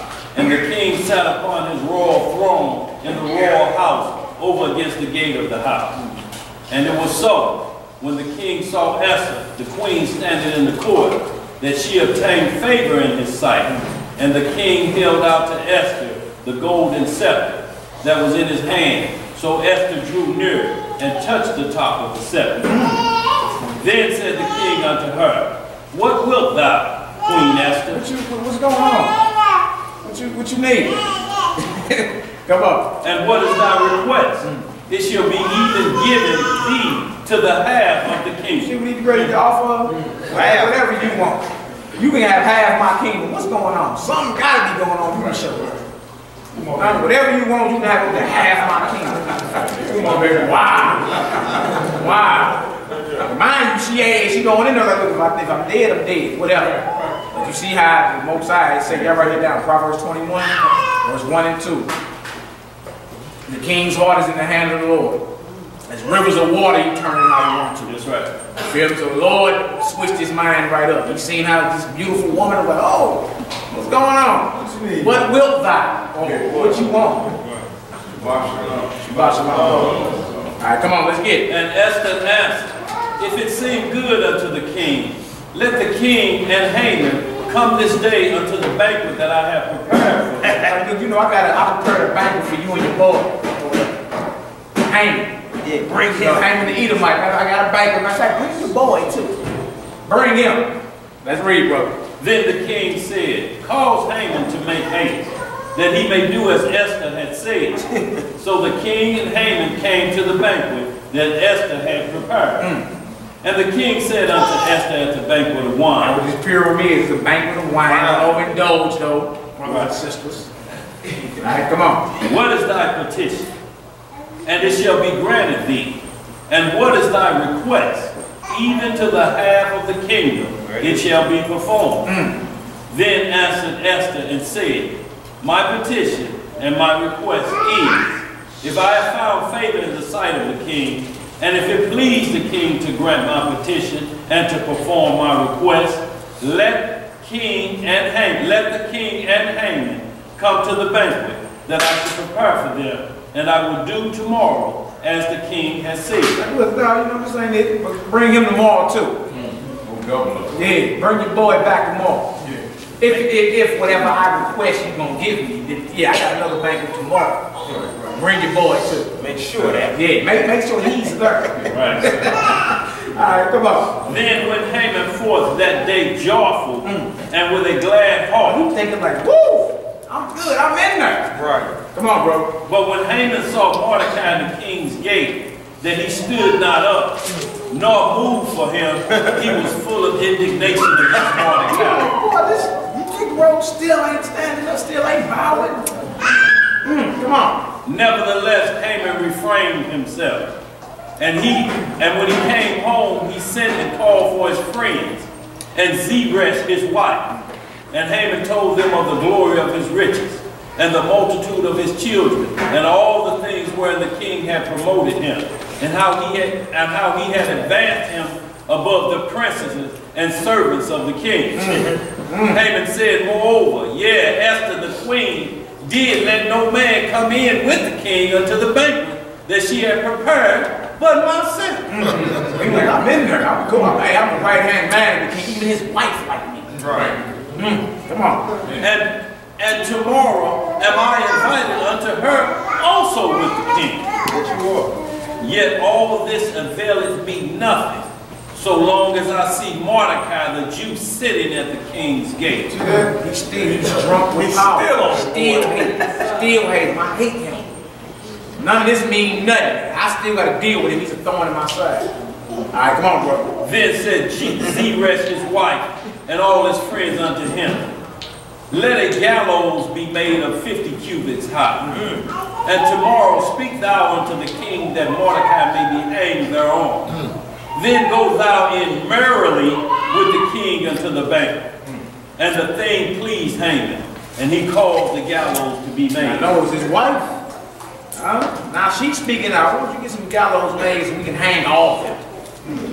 50 cubits. 50 cubits. That's about 18 inches. That's 75 feet. That's very high. That's 75 feet. That's very, very high. You feel me? Gallows will be made so we can hang Mordecai and all of them. And his wife spoke that up. Remember that.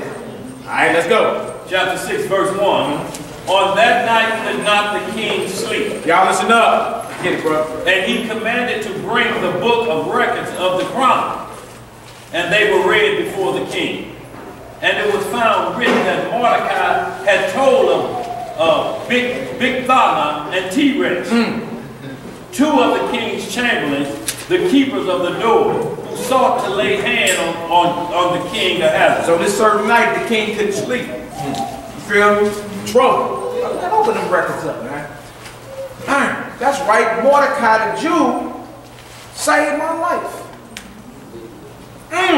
All right, come on. And the king said, what honor and dignity had been done to Mordecai for this? Yeah, like ain't nobody hooked him up. He ain't get paid, rewarded, nothing. He saved my life. Nothing happened to him. Come on. Then said the king's servant that ministered unto him, there is nothing done for him. And the king said, who is in the court? Now Haman was coming to the outer court of the king's house to speak unto the king to hang Mordecai on the gallows that he had prepared for him. Trip off the time. Trip off the timing of this. Trip off the timing. He on his way in to convince the king to hang Mordecai from these gallows he just built. Before he even get there, the king then already had a vision and got the records open and said, hold on, Mordecai the Jew saved my life. Haman on his way in to go ahead and tell the king, look, we got to hang him. You feel me? And he don't even know the Lord has already put it on his mind. Look, you couldn't even sleep. Open them records up. Oh, Mordecai hooked me up. Whatever happened to him? Nothing happened to him. And here come hating Haman, skipping right in. Thinking he good. Trip off the time. Trip off the timing. We got a reward for him. Come on, bro. And the king's servant said unto him, behold, Haman standeth in the court. And the king said, let him come in. So Haman came in, and the king said unto him, what shall be done unto the man whom the king delighted to honor? Now Haman thought in his heart, to whom would the king delight to do honor more than himself? So he in his mind think, oh, he must be talking about me. Huh? Oh, okay, let's keep reading.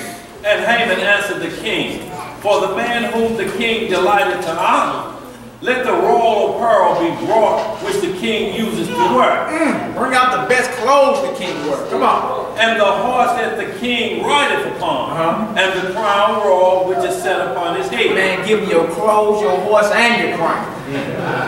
That's how you honor a man you delight in. As again, Haman think that the king is thinking about doing this to him. Let's read. And let this apparel and horse be delivered to the hand of one of the king's most noble princes, that they may array the man with all whom the king delighted to honor, and bring him on horseback through the streets of the city, and proclaim before him, thus shall it be done to the man whom the king delighted to honor. Right, so don't just give him your garment and your crown and all that. Ride him around on horseback too. That's somebody lead him around on horseback through the city. Everybody to see this. He's thinking the king about to do this for him.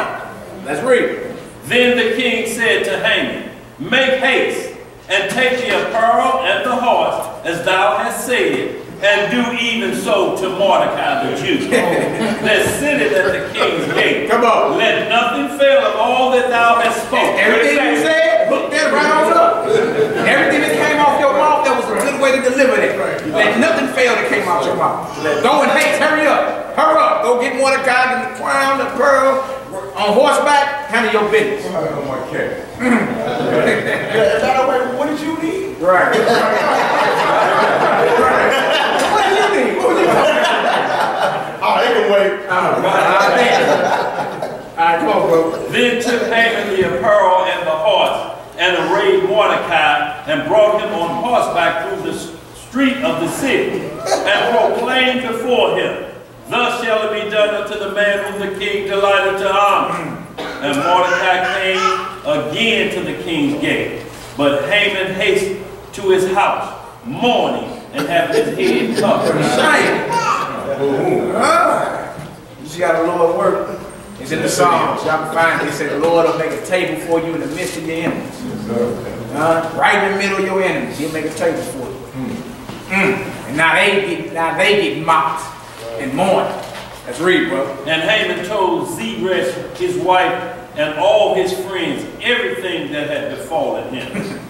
Then said his wise men and Zeresh his wife unto him, if Mordecai be of the seed of the Jews, before whom thou hast begun to fall, thou shalt not prevail against him, but shalt surely fall before him. He was no Israelite. You ain't told us nothing. Oh, hey man, you want an Israelite, you done. There's nothing you can do. Come on, bro. And while they were yet talking with him, came the king's chamberlains and hasted to bring Haman unto the banquet that Esther had. It's like, come on, man. You grab somebody by the elbow. Come on. Right. Time to go. You still got a banquet you got to show up. You still got an appointment you need to keep. Hey, y'all, and that was on TV about last week. And they showed him walking around, just that's the story. And they had him pulling the horse with Mordecai on it. And he was sick, y'all. He was salty. Thus is Mordecai, the king's chamberlain. And he was walking by, and Mordecai was just smiling, yeah, keep pulling. And he was just walking from city to city, man. He was salty. Let's go on to the next chapter. Chapter 7. That's chapter 7. Hey, look, it ain't too hard to believe these are people. Right. The same stuff be going on. Right. Or that, you know what I'm saying, they are the seed of their forefathers. Same exact thing going on, same spirits at play. Right. All right, let's get it done, Hebrew. Yeah. That's chapter 7, verse 1. Yeah. So the king and Haman came to the banquet with Esther the queen. And the king said again unto Esther on the second day, at the banquet of wine, what is thy petition, Queen Esther? And it shall be granted thee. And what is thy request? and it shall be performed, even to the half of the kingdom. Then Esther the queen answered and said, if I have found favor in thy sight, O king, and if it please the king, let my life be given me at my petition, and my people at my request. I'm here for me and my people. That's right. That's what this whole thing is about. Let's pull up to that. Yeah, come on, bro. For we are sold. We are what? Sold. I and my people, to be destroyed, to be slain, and to perish. But if we had been sold for a bondman and bondwoman, and I had held my tongue, although the enemy could not countervail the king's demands. Damage. Then the king Ahasuerus answered and said unto Esther the queen, who is he? And where is he? What did he say?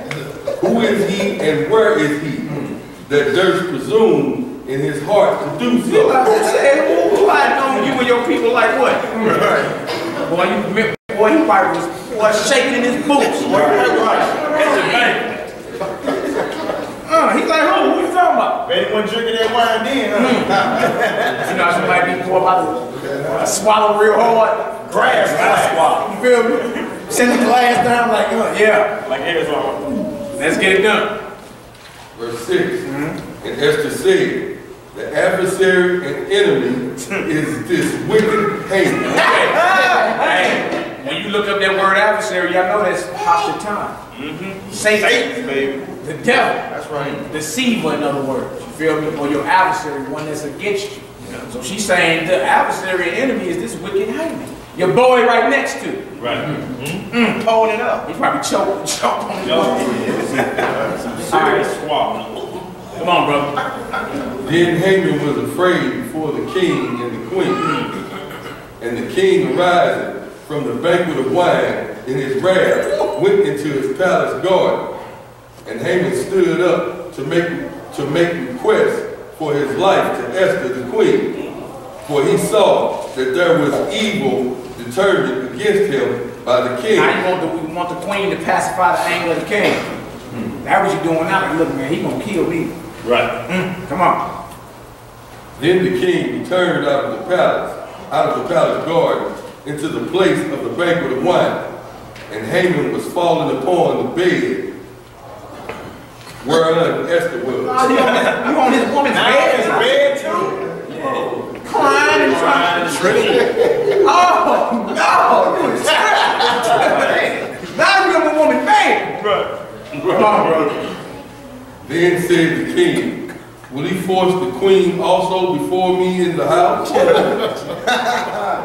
As the word went out of the king's mouth, he covered Haman's face. They covered Haman's face. They toe tag and bag him real quick. Hang him up.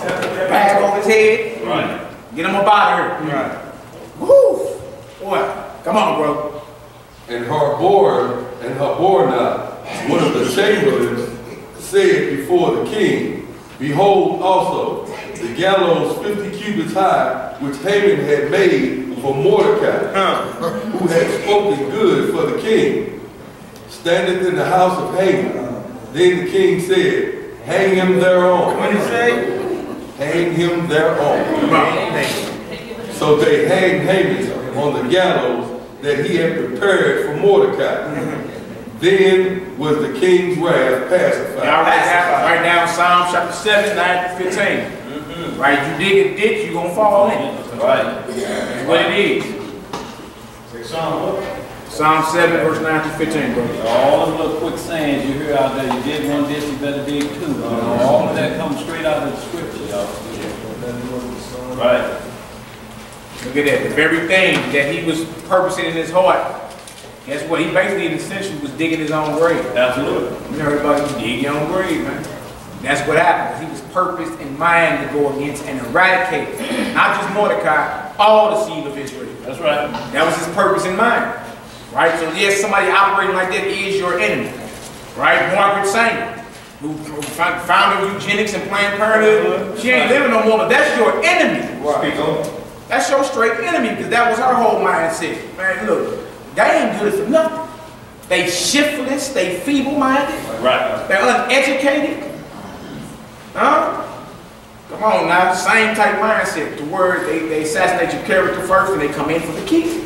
Ain't no good. Look at them killing each other in the streets. Ain't no good anyway. Right. Get them out of here. Put the A's in the cracking the guns and the gangs in the neighborhoods and you see what happens after that. Same type of diabolical plotting is going on.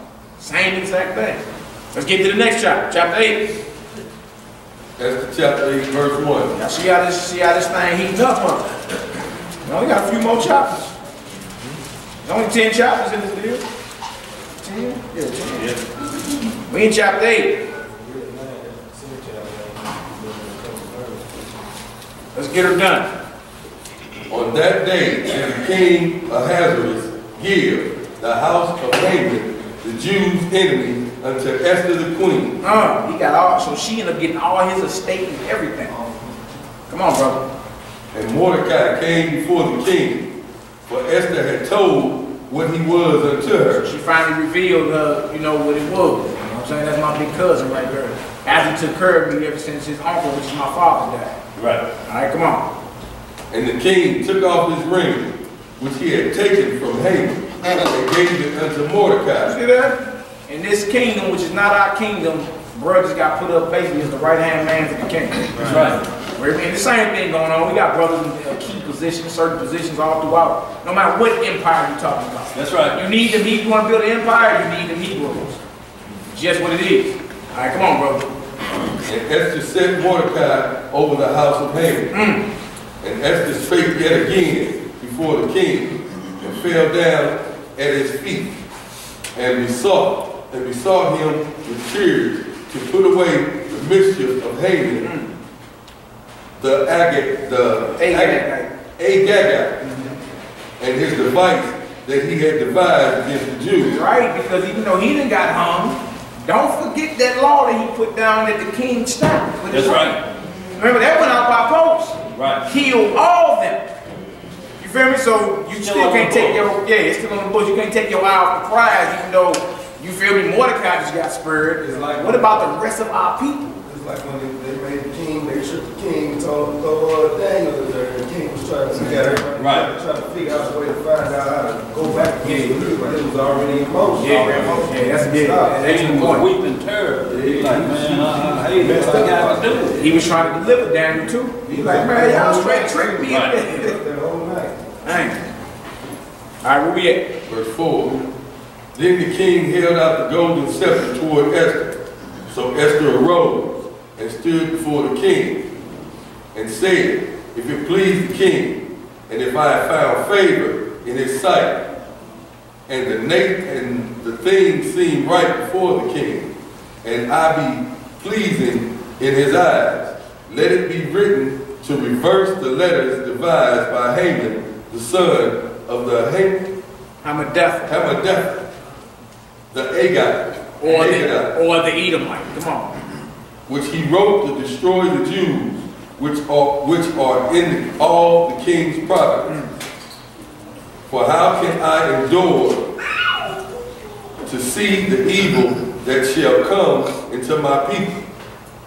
Or how can I endure to see the destruction of my kin? See that? Still down for her people. That's right. You know what I'm saying? Ain't lost track, even though she's elevated in another kingdom. She's like, look, how am I going to be queen and do all this and my people being destroyed?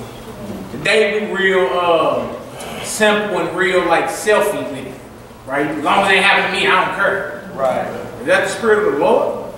Even Paul himself said, who is offended and I burn now? Who weak and I'm not weak? Right. You feel me? So never forget the condition of your people and what it is. Even the queen, when she was sitting right up in there, she's like, look, we still got to reverse all this because my people are going to be destroyed. Right? You're not an individual. I mean, in ways you are, but we came here as a nation. That's right.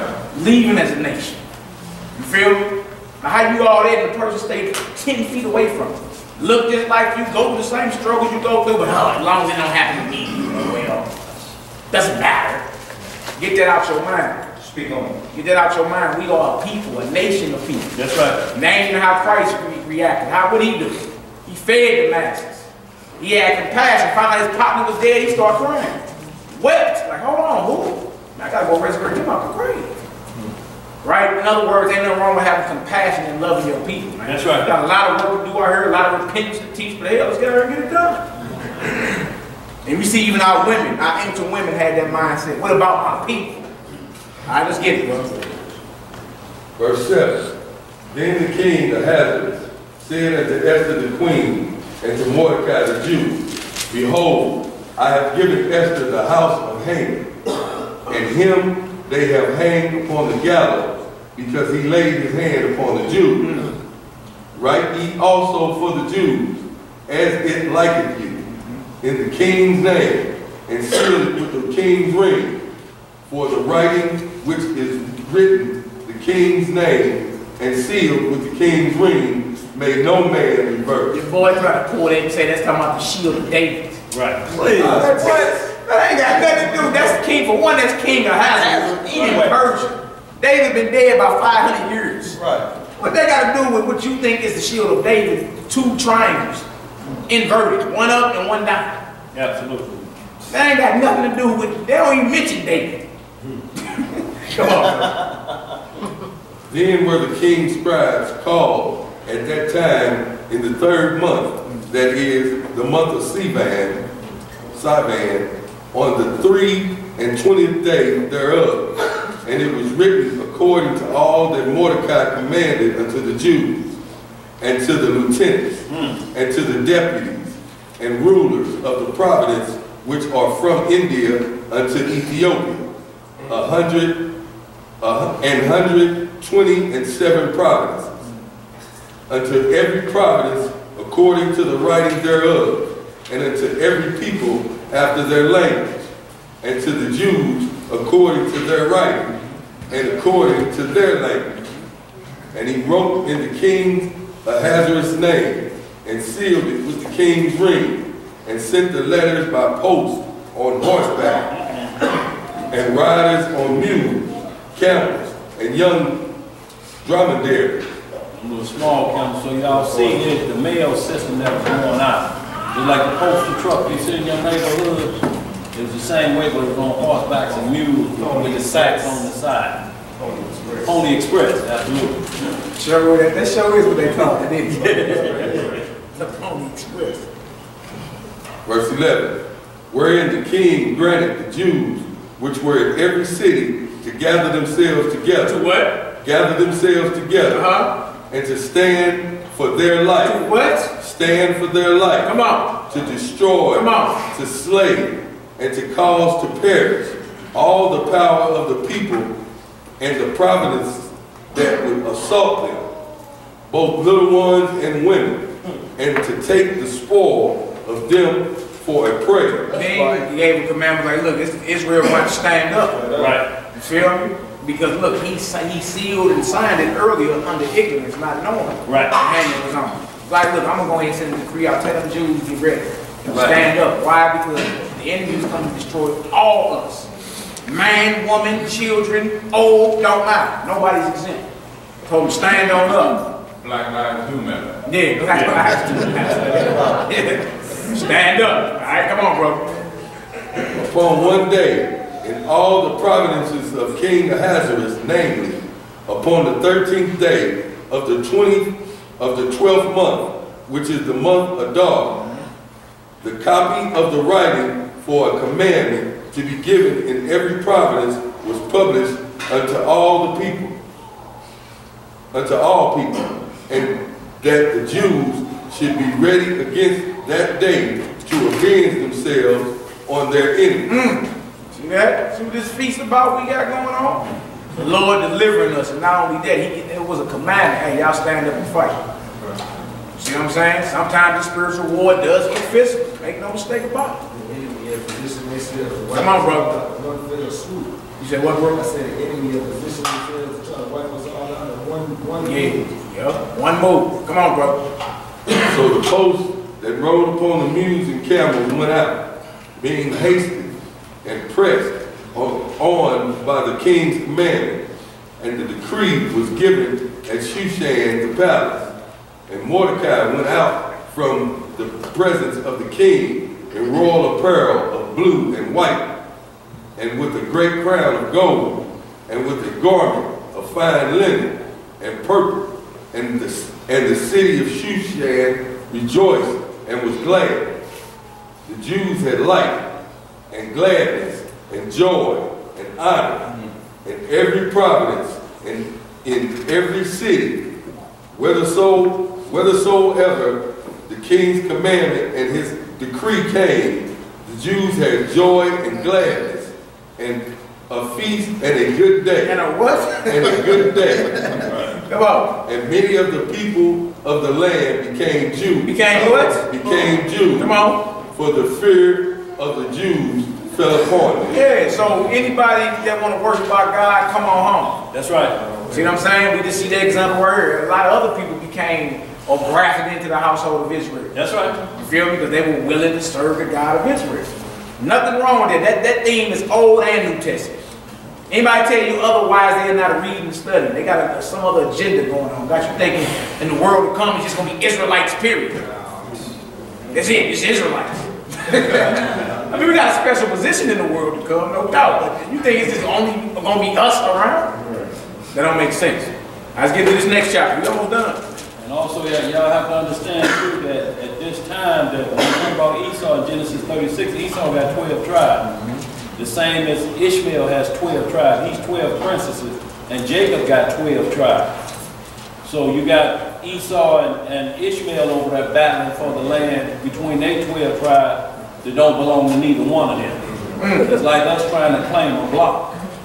You know, how you gonna claim Coke Bridge and it was taken by the American government from the Indians. So unless you take the American government, you ain't got no block. Right. So we need to be clear on understanding that. But what I want to hit before you hit that, I just want to hit Deuteronomy 23:7 and 8. Because somebody hit that real quick so we get an understanding that this was one tribe out of Esau that went crazy. Exactly. But as we can see throughout our history, within these captivities that we always been in, it was always somebody of that people and nation that came to our assistance. They like our brother just went crazy. Because at one time, we was going to wipe out, it was going to be 11 tribes of Israel because Benjamin went crazy. And Benjamin was going to be wiped out. Dan was going to be slaughtered one time. It was going to be down to 11 tribes because Dan got so wicked. Dan even set up shop at Mount Hermon, where the watchers came down at. You know, that's why a lot of times you don't see them mentioned in 144,000. Dan ain't mentioned in it. You know, I'm talking about major league wickedness. So the Most High is fair about what he does, but I just want to put that right out there so that we don't get the bad mindset and we understand what family of Haman, just like we have to understand Jeconiah in the family of the Israelites out of the tribe of Judah burning the scroll, and the Most High punished him down. He said, "There'll never be a man out of your seed sit on the throne ever again." So he's fair across the board, you know, so we need to be mindful of that we don't get into the mindset of all is everything or all is bad. He specifically pointed out this lineage of this Edomite, of the Amalek. Yeah, read that Deuteronomy 23:7. Deuteronomy chapter 23, verse 7. Thou shalt not abhor an Edomite. So when we say abhor, that means to hate. Hate, yo. So it is listing the top tribe, not Amalek. It's listing this so you don't get into a white-black thing and we start hating, because we see then that it said at this verse 17 that many became Jews, so they're Edomite converts like Cornelius. Edomite, African, Asian. Absolutely. Go ahead, brother. Thou shalt not abhor an Edomite, for he is thy brother. Thou shalt not abhor an Egyptian, because thou wast a stranger in his land.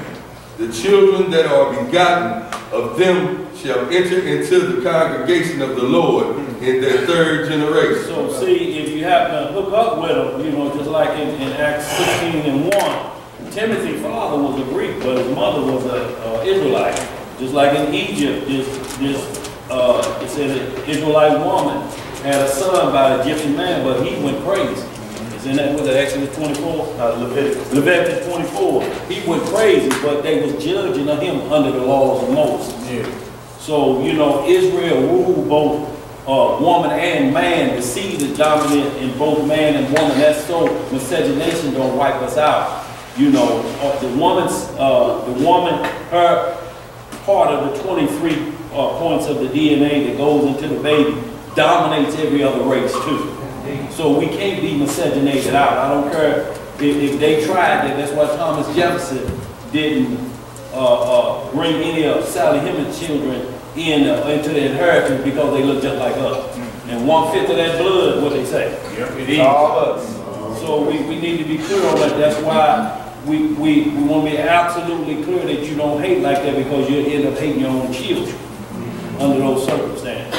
You have second witness too, Amos 9, real quick, Amos 9, 8-15. Let's say not to abhor an Edomite. All right? That's singular. So if somebody of another nation want to serve our God, come on with it. Go ahead, brother. Numbers 15:15, one ordinance shall be both for you of the congregation and also for the stranger that sojourneth with you. No doubt. Yeah, Amos 9, 8-15. So if somebody want to serve our God, they got to play by the same rules. Amos 9, 8-15. Amos 9, 8-15. No, he just doesn't put aside. We got it. Amos chapter 9, verse 8. Behold, the eyes of the Lord God are upon the sinful king, and will destroy it from off the face of the earth, saving that I will not utterly destroy the house of Jacob, says the Lord. So the Lord talking about destroying the sinful kingdom off the face of the earth. But I'm not going to get rid of my people, saith the Lord. Let's read it. For lo, I will command, and I will sift the house of Israel among all nations, like as corn is sifted in the sea. Yet shall not the least grain fall upon the earth. Come on. All the sinners of my people shall die by the sword, which say, the evil shall not overtake nor prevent us. The Lord says a sword is coming for you if you're in the mindset thinking the destruction is not coming. You thinking, oh, that never happened. You know, they've been talking about that forever. He said, all the sinners of my people, those are Israel, gonna die by the sword. Which say the evil ain't coming, the sword won't overtake us. Wrong mindset to be in. That, right. Even though the Lord warns you since the beginning of the Bible, destruction is coming. And you got examples of destruction, like the flood and Sodom and Gomorrah. Like you got examples in front of you. So for you to think it ain't gonna happen and you slip back into the twilight zone thinking, oh, this is gonna last forever. Right. No, that stuff would never happen. You're a Bible thumper. Right. Those things have never happened. The Lord says there's a sword coming for you. Why? Because you're teaching them, getting everybody else thinking it's all good and comfortable. Ain't no time to be getting comfortable. Time for us to strengthen those things which remain. That's right. Haiti is a real good example. Haiti too. The Lord turned Haiti into the Stone Age. Right. Come on. So wrong mindset to be in, y'all. Can't be in that mindset. Come on, bro. 11. In that day will I raise up the tabernacle of David that is fallen, and close up the breaches thereof. And I will rise up, and I will raise up his ruins, and I will build it as in the days of old. So he's talking about restoring Israel back on top. He's talking about, bro. But the Lord talking about restoring Israel back on top, you know what I'm saying? Healing the breaches and all that. Right? We had to be put back on top before everybody else can come on in and get what it is. That's right. All right, come on, bro. That they may possess the remnant of Edom. So Israel got to be restored so they can have in possession the remnant, which means the small remaining few. The remnant of Edom, come on. And of all the heathen, which are called by my name, says the Lord, that doeth this. So not only Edom, all the other nations that are called by the name of the Lord. So anybody out of any nation that want to serve our God can serve our God. In the kingdom to come, you will be had in possession of the children of Israel. Nothing to be scared of. That's a righteous thing. Because we'll be ruling according to our law. Thank God. And it's not us drinking some Jim Beam and going to lynch somebody. Thank God it'll be all based off what the scriptures say. That's right. Because if that wasn't right, oh my, then you should be afraid. Like, wow. They ain't really going to get them some get back. Right. All right, come on, bro. Behold, the days come, saith the Lord, that the plowman shall overtake the reaper. The slave is going to overtake the slave master. Yeah. The plowman is the one laboring, right? He's going to overtake the one that's reaping the rewards of his labor. It's talking about the last being first. That's right. All right, let's read, bro. And the treader of grapes, him that soweth seed, and the mountains shall drop sweet wine, and all the hills shall melt. And I will bring again the captivity of my people of Israel. Meaning he's going to reverse our captivity. That's right. Let's read. And they shall build the waste cities and inhabit them. And they shall plant vineyards and drink the wine thereof. They shall also make gardens and eat the fruit of them. And I will plant them upon their land. And they shall no more be pulled out of their land, which I have given them, saith the Lord thy God. Right out. Let's get on back to the book of Esther, chapter 9. We got long, y'all. Go ahead, bro. Second witness, Ecclesiastes, chapter 33. You reading out of your pocket. Yeah, verse 30 and 31. It says, if thou have a servant, let him be unto you as yourself. Flat out. I heard that. You got a servant, but you still supposed to have his best interest in heart. That's right. Like you got your best interest in mind. All right, come on, brother. It says, if thou have a servant, let him be unto you as yourself, because thou hast bought him with a price. If thou have a servant, entreat him as a brother, but thou hast need of him, and as of thy own soul. If thou entreat him evil, if he run from thee, which way wilt thou go to seek him? Right. See, not trip up there. So even in power, even with authority, you still have to rule according to the laws of God. That was basically telling us not to be drunk with power when we back on top. That's right. Everything got to be according to the scripture. All right, chapter 9, we almost out here. Chapter 9, start at verse 1. The book of Esther, chapter 9, verse 1. Everybody there? These two little short chapters, y'all, and then gonna speak on what's taking place for the Feast of Purim, you know, what is set up and planned for. Verse 1.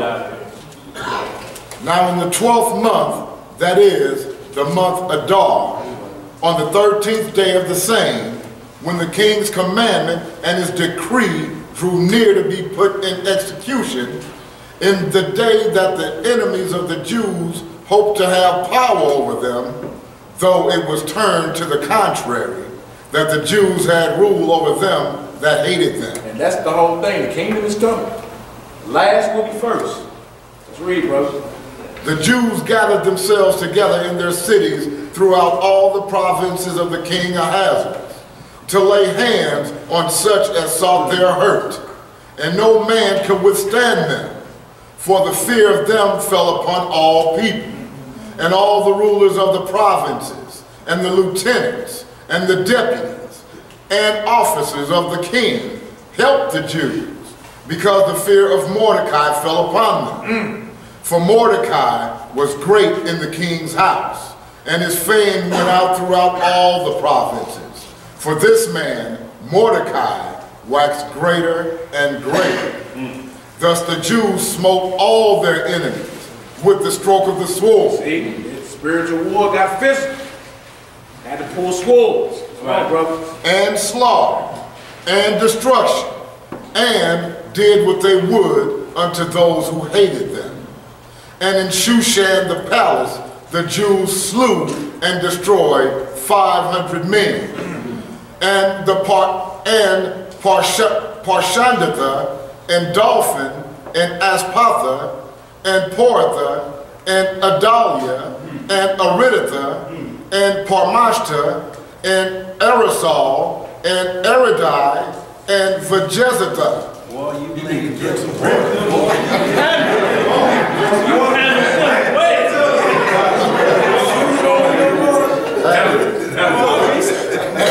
proofreading that about 3 times. I'll be stuttering this for.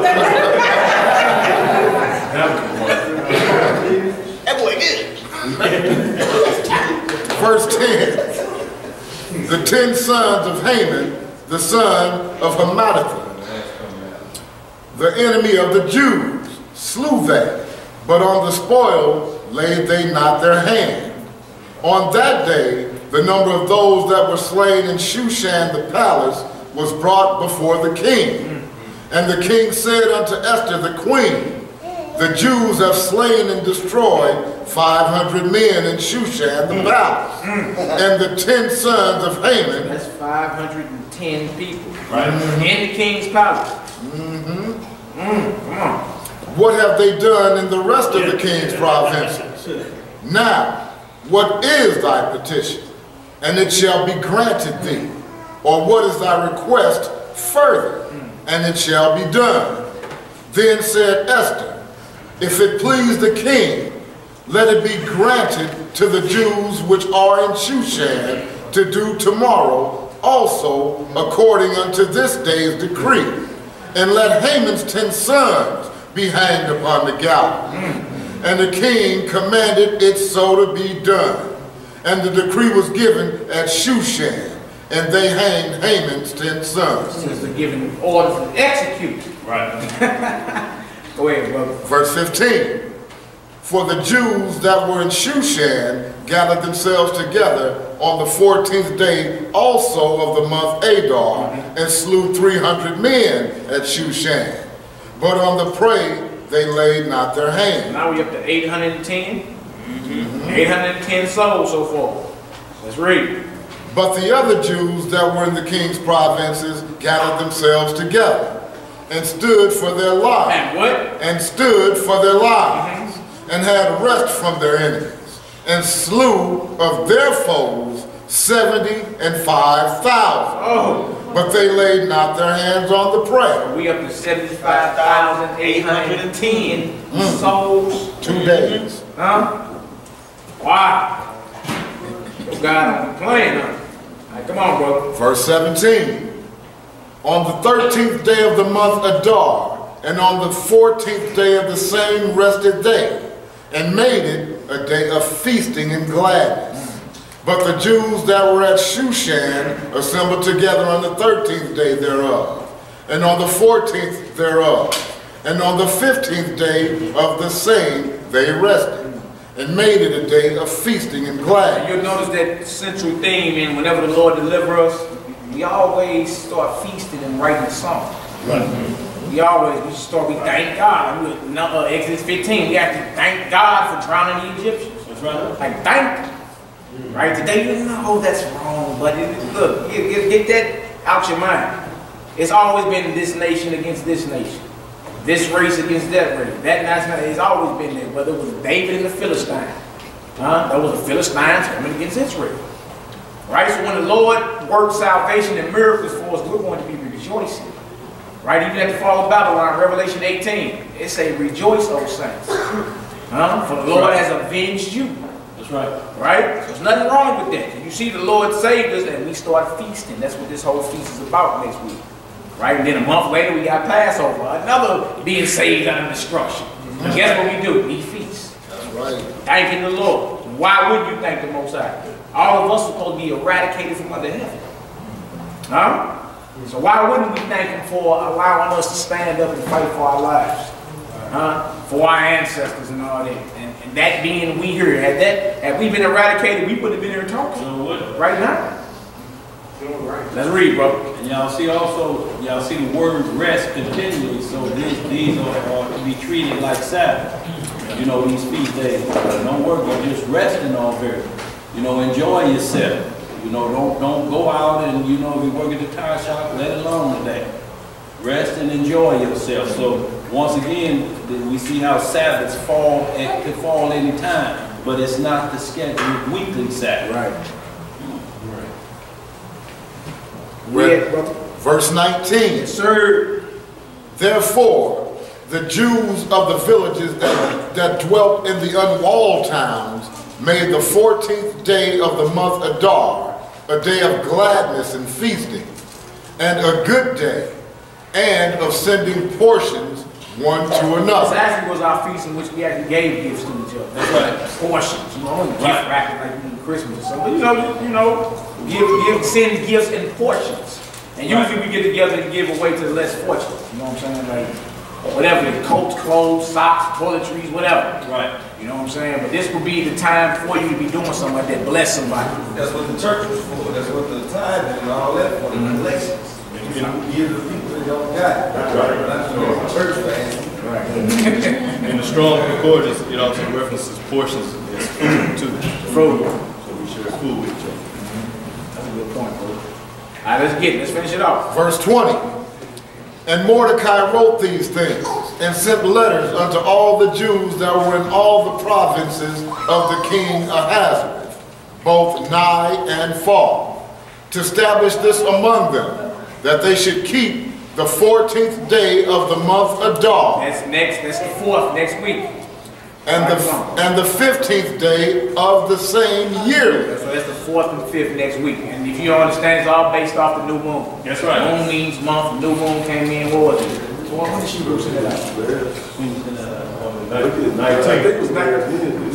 So it's all based off that. When the new moon come in, and we base all the 14th day of that month based off that. All right, come on, brother. Verse 22. As the days wherein the Jews rested from their enemy. Hold on, the days what? The Jews rested from their enemies. And the month which was turned unto them for sorrow to joy. From sorrow to joy, okay.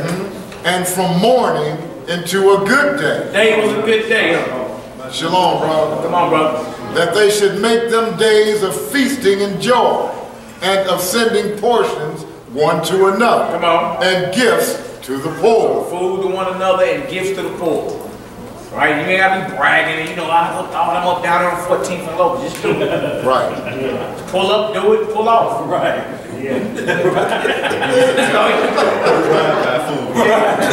Drive by charity. Drive by charity. Right. All right, come on, brother. Verse 23. And the Jews undertook to do as they had begun, and as Mordecai had written unto them.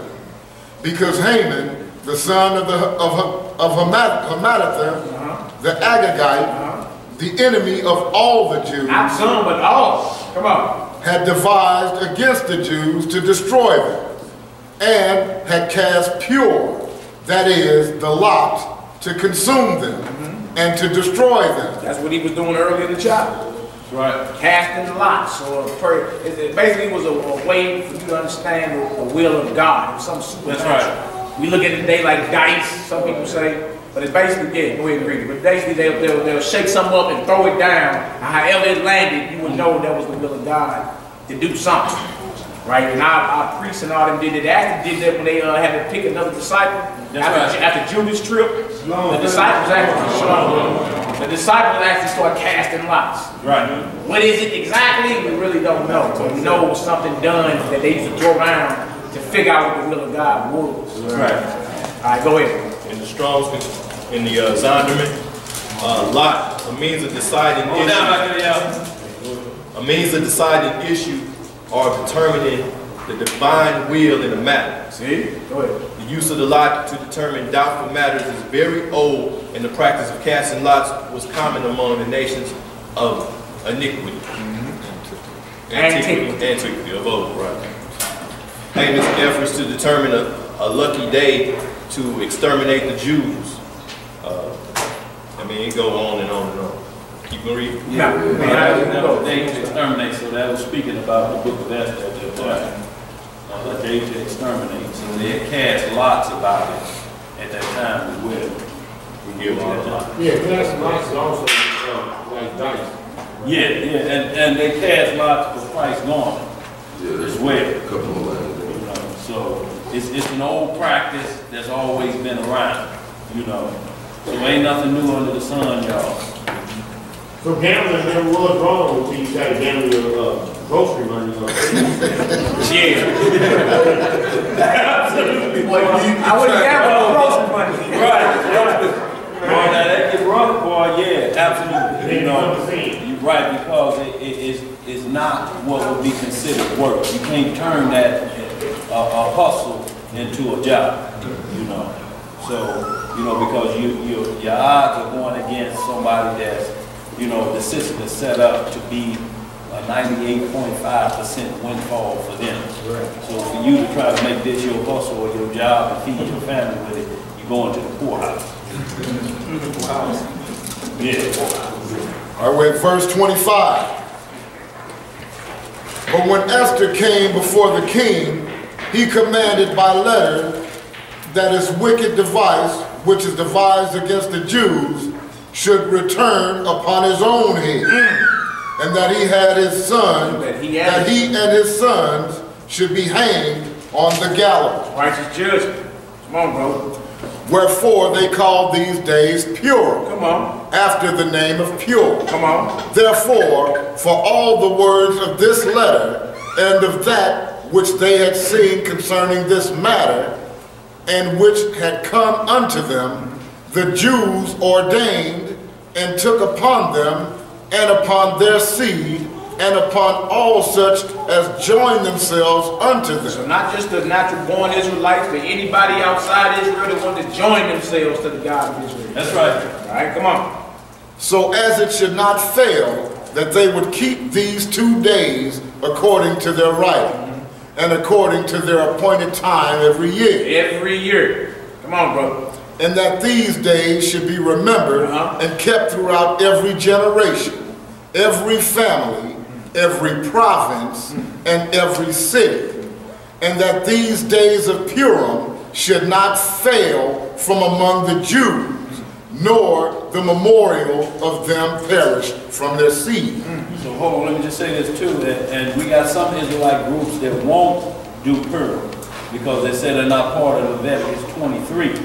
So they won't do them, but Mal showed me a little video of this Edomite group that was keeping the commandments of the law. They was debating these Israelites out of New York. And he asked them, he said, well, y'all keeping Purim, by the way, we in the second day of it. And they said no. They didn't have a clue about what he was talking about. You know, so this is one of these nations that took on to that, and they were doing it, but they had these Israelites out of New York. What y'all doing?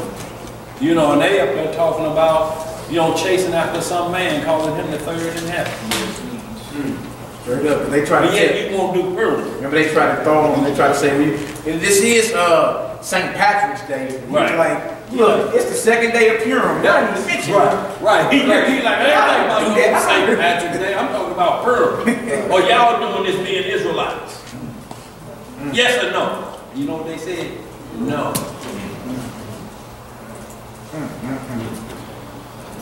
Let's finish it off. Verse 29. Then Esther, why you crazy? Then Esther the queen, the daughter of Abihail, and Mordecai the Jew, wrote with all authority to confirm this second letter of Purim. And he sent the letters unto all the Jews, to the 127 provinces of the kingdom of Ahasuerus, with words of peace and truth. Come on. To confirm these days of Purim in their times appointed, according as Mordecai the Jew and Esther the queen had enjoined them, and as they had decreed for themselves and for their seed the matters of the fastings and their cry. And the decree of Esther confirmed these matters of Purim, and it was written in the book.